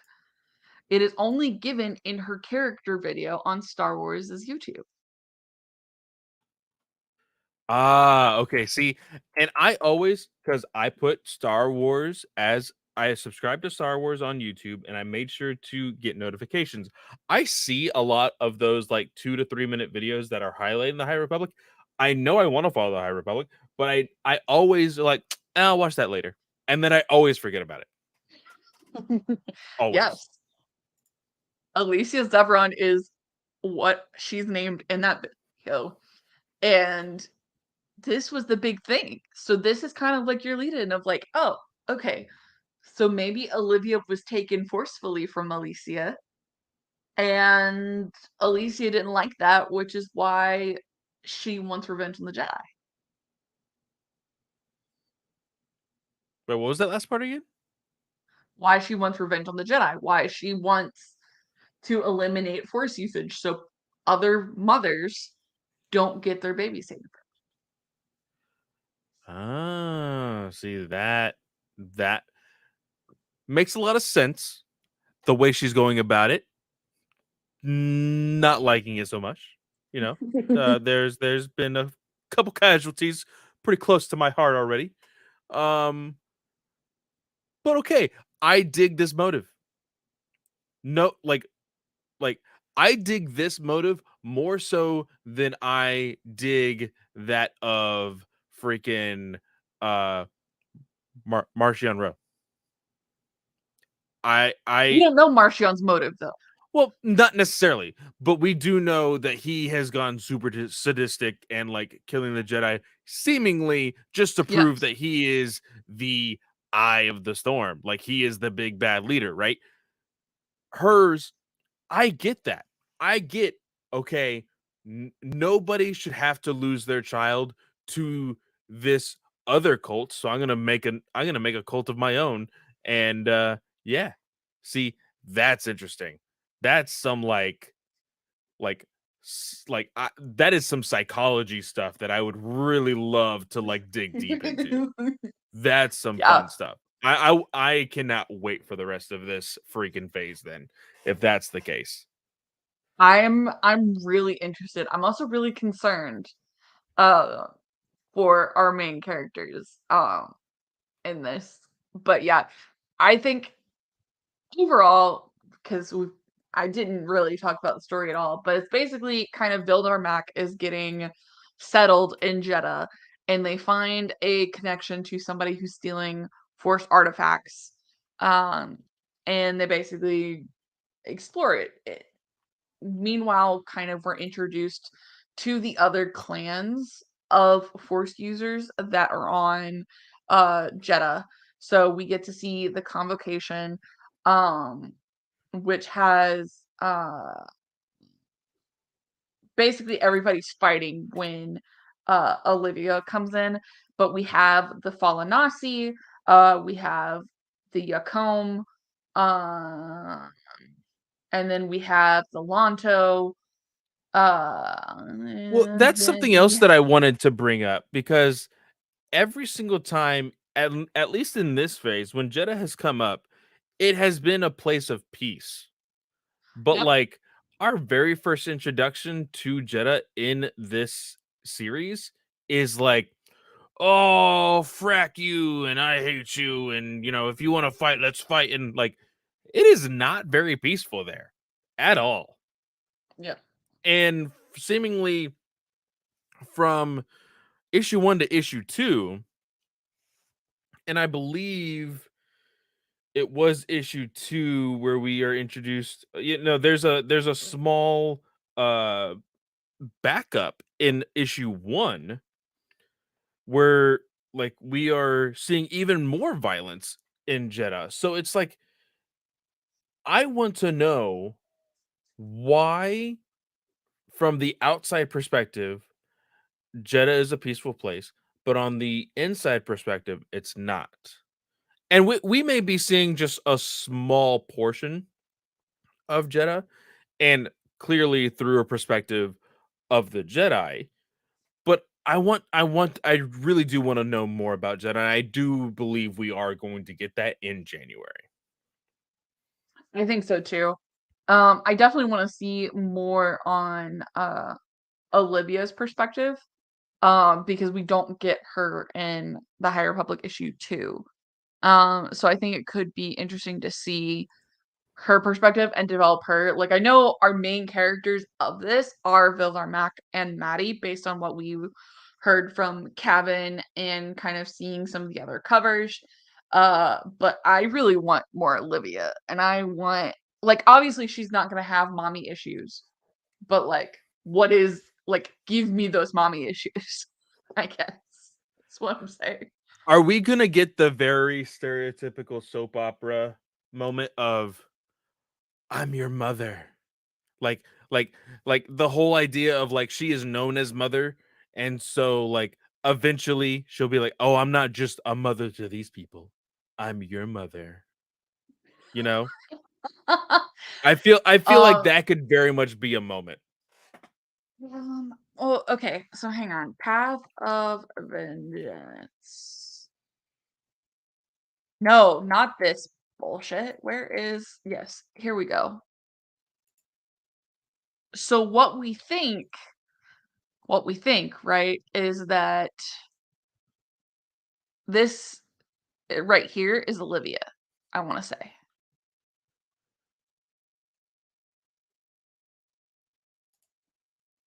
We think that's Which one? Olivia. Okay.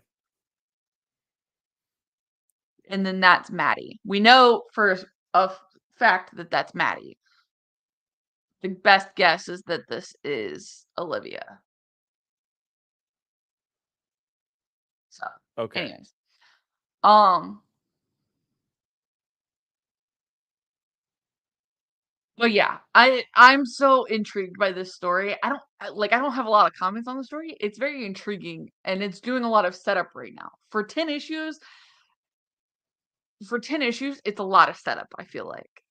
There is a lot of setup. I do think that, like, you do from, like, issue 2, you finally get the I think the revelation that, their perspective or the inner dialogue of or it may have been the end of issue 1, the inner dialogue of what you had been seeing in the issue actually comes from, uh, this, like, thief, and you learn that it's basically like the Robin Hood of Jeddah, and there was just like a misunderstanding on the Jedi's part.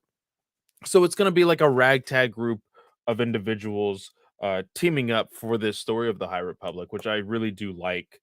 Um, so there will be a little bit of like controversy between these characters because they did get off on the wrong side of the of each other's egos. You know, seemingly this one guy basically killed or stopped his heart at the end of issue 1, you know.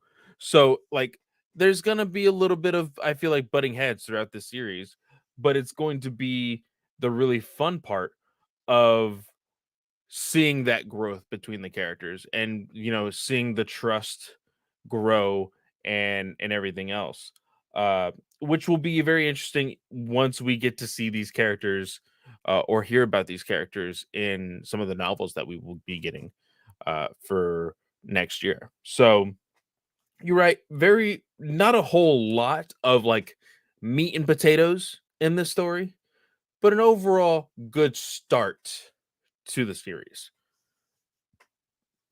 Yes, for sure.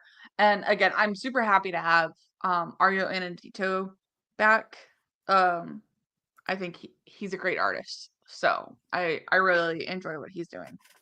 So Now, for the final book of uh the night is Star Wars: The High Republic Adventures, Sav, Mulligan, Padawan, or Pirate.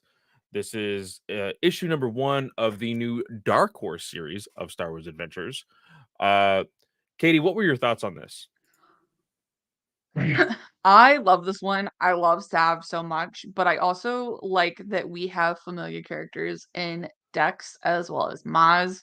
I think it's super fun and getting to see Dex grow as a character. And I know he's like people's favorite like Glub Shadows and everything. I think it's just so cool to see him work. And then Sav is just perfect. I love her so much and her dual purple lightsabers with the super long handles, might I add, um, are just I love them. I love them so much. Yeah, I love the double-bladed purple lightsaber. Um, and I love this idea of Sav being introduced to us in what was the manga, I believe, High Republic I don't volume think it I think she was introduced in the High Republic Adventures first. Adventure. Yeah, she was in there. One of her latest appearances, should I say, was in Yeah. volume 2 of the manga, uh, which was the Edge of Balance. And she is very much like this like stoic individual, very Mhm. scary looking just because of the way she presents herself. But then you read this book, and this is almost how I want Yoda to be at a very young age. Yep. Very rebellious. I want him to be the complete opposite of who he is at 900 years old. Like I just need it to happen. Um and Sav, like just the idea, like not even Anakin did something like this. Now again, he did things like this, but always in the name of the Jedi. Like he always still did it under the Jedi name and everything else. Sav is legit just like, hey, I'm not gonna be a Jedi for the night, and I'm just gonna, do whatever, you know. I'm gonna joke around. I'm gonna cause some fights in the bar. Like she is being, or they are being, like a complete mess, and I love it. I absolutely love it because again, Yep. it's the idea I love for it so me. much. For me, it's the idea of what would I do if I was a superhero, especially as like or a superhuman, like at a very young age. Like I would act a fool. Like, I'm sorry, just because of my personality, that's exactly how I would act. And especially like being able to use the force at the young age and everything else. Yeah, you have to be disciplined as a Jedi, but you're still a kid at heart. And so it really surprises me that there has never really been a story like this before. And so seeing it from somebody who we've already seen as an adult, but looking back now and seeing like, oh, they actually had a lot of fun when they were little, that's really cool, and that's really, really fun. Yeah. It especially, like, seeing her, like, get on, like, the little ferry thing, seeing Maz's castle, and kind of getting, like, the background of the story of how Maz came to Takodana. Uh, Super fun. Also, just sincerely want to shout out Daniel Jose Older for taking a listen with Dex's size because I know that was a big contention when the preview pieces came out, and we've already talked about this, but I just want to shout it out again. He reached out to the artist and was like, "Hey, look, we're gonna put in an explanation of why he looks thinner in these first couple issues in this one." I think it's a really smart thing to do to continue to listen to your fan base.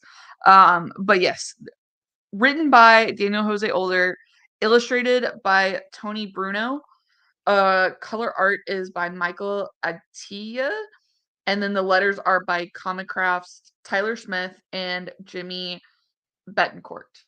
Um, I thought this was a great issue. It was a great way to introduce everyone while still keeping you enthralled in what's going on. Yeah, I'm super excited for issue 2, which is supposed to be coming out December 28th, and the High Republic issue 3 is supposed to also be coming out December 28th. So we'll get a double dose of High Republic comics that day to prepare for the next week for the Battle of Jeddah. Yes, yeah.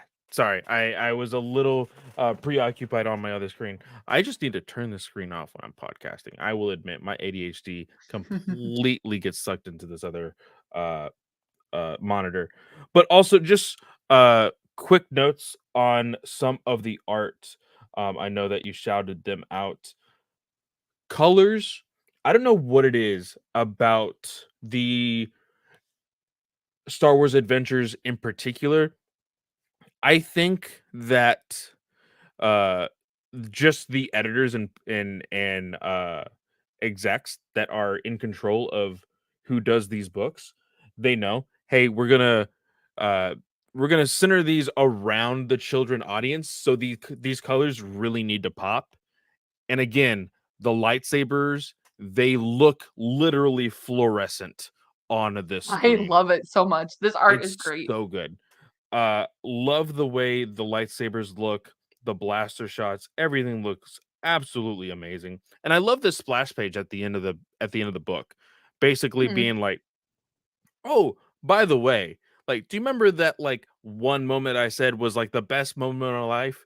Well, this one is actually."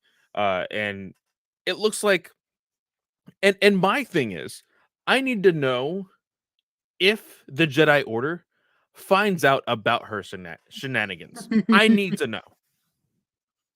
They've got to, right? Because she's just a Padawan right now.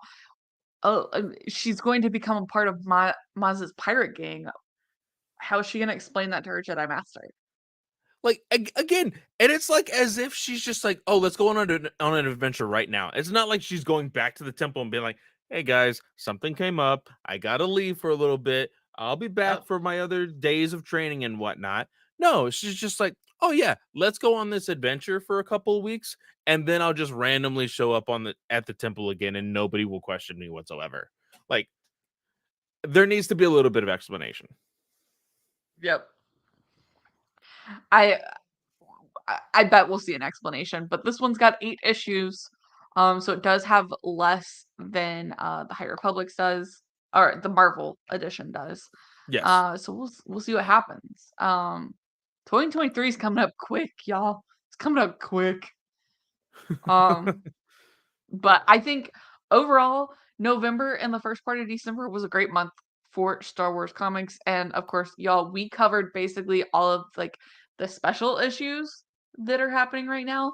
That doesn't include all of the great issues that are coming from the main Star Wars run, Bounty Hunters, Dr. Aphra, and Darth Vader. So I'm taking this month to at least get caught up on Dr. Aphra. At least. I don't know if I'll get caught up on Bounty Hunters, but I'm caught up I on the rest of them. I will be completely honest, Bounty Hunters was not something that really grabbed my attention. I Mhm. am gonna get caught up on Darth Vader. I may just, listen to your Finest True Believers conversation with Chris uh when y'all covered Bounty Hunters to kind of get the We did gist of War of the Bounty Hunters. War of the Bounty Hunters, yes. To kind of get So a little bit of the gist of everything. Wasn't that part of this one? that was the first trade paperback for the Kira run. Yeah. So I didn't even read that, to be completely honest. Uh, I don't know. It's just like some of these characters weren't necessarily super compelling, other than Kira, and that's really all I really wanted to know. Which is her story can really just be summed up in Crimson Reign anyway. So I think I should be okay. I think Darth Vader is really the one book that has grabbed my attention so far. And wanting to continue and go back and finish that entire title and get caught up. But I will definitely be getting caught up in January. I think December, I kind of have everything full so far, which does remind me, uh, me, Chris, and Joe will be getting together for a episode of A Walk Through the Multiverse to announce the winners of the uh 2022 comics reading challenge. We're going to talk I about some of our probably could have entered that, but, like, failed to keep track of which comics I was reading. So, yeah. we're gonna talk about how we're gonna do it next year, how it's gonna be a little bit more organized. We're gonna talk about some of the books that we're gonna be looking forward to reading, some of the books that we really enjoyed reading this year, some of our favorite picks, and everything else.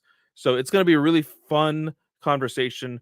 I just found out that I have both the 31st and the first off, so I'm gonna try to get together with Chris and Ooh. Joe to see if we can't record literally at the end of the year, to both. Uh, End and start the next challenge as well, because we will be talking about some of our first reads of 2023. So, just a little shameless plug there.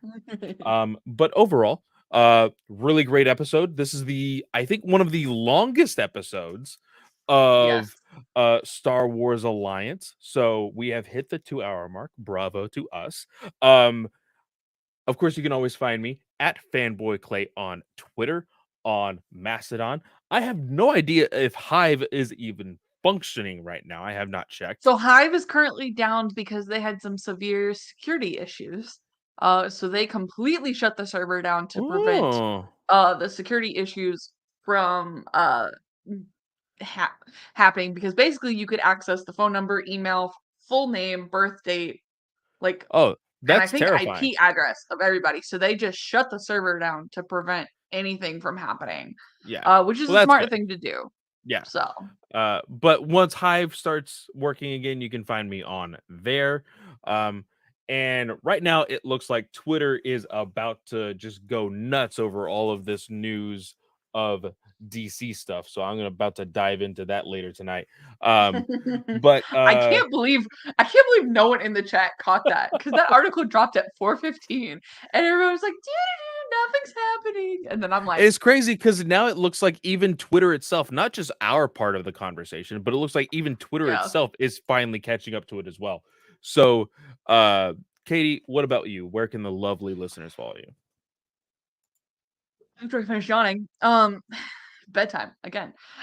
Y'all can find me on Twitter, Instagram, and Hive. It's at Slice of Katie. That's also the Mastodon, which I still have not even logged into ever since I created my account. Um, but those are the places to find me. You can also just stay tuned to my personal website. It's sliceofkatie.com. If something happens, I'll post there where you can find me and stuff. So, uh, this show you can find on Twitter, Instagram, Mastodon, and Hive. It's at Star Wars Alliance about the in the war is very important. Don't forget it. Next week for the show, I believe we're going to be talking about Fallen Order, the movie. So that is the main topic for next week. Stay tuned on episodes. Clay and I will have to talk, but like episodes for the end of the year. We don't really fall on a holiday, but with holiday time, we always just want to make sure that family comes first around here. So we'll talk and we will let y'all know on Twitter. Um, and stuff. My other show on the Geek Ultimate Alliance Podcast Network is Slice of Film. We recently talked about Glass Onion and Knives Out Mystery, as well as Enchanted and Disenchanted. And for December, it's Avatar month. So on the 12th, which is next week, you can hear us talk about Avatar. And then on the 26th, you can hear us talk about Avatar: The Way of Water. And I think right now, currently, the plan is to have Sarah and Mark on for both of those episodes. So you can hear the whole Slice of Film crew get together and talk about those movies. So with that, I want to wish everyone a great day or night, whatever time of day you are listening or watching, and we will see y'all next time. Bye, y'all.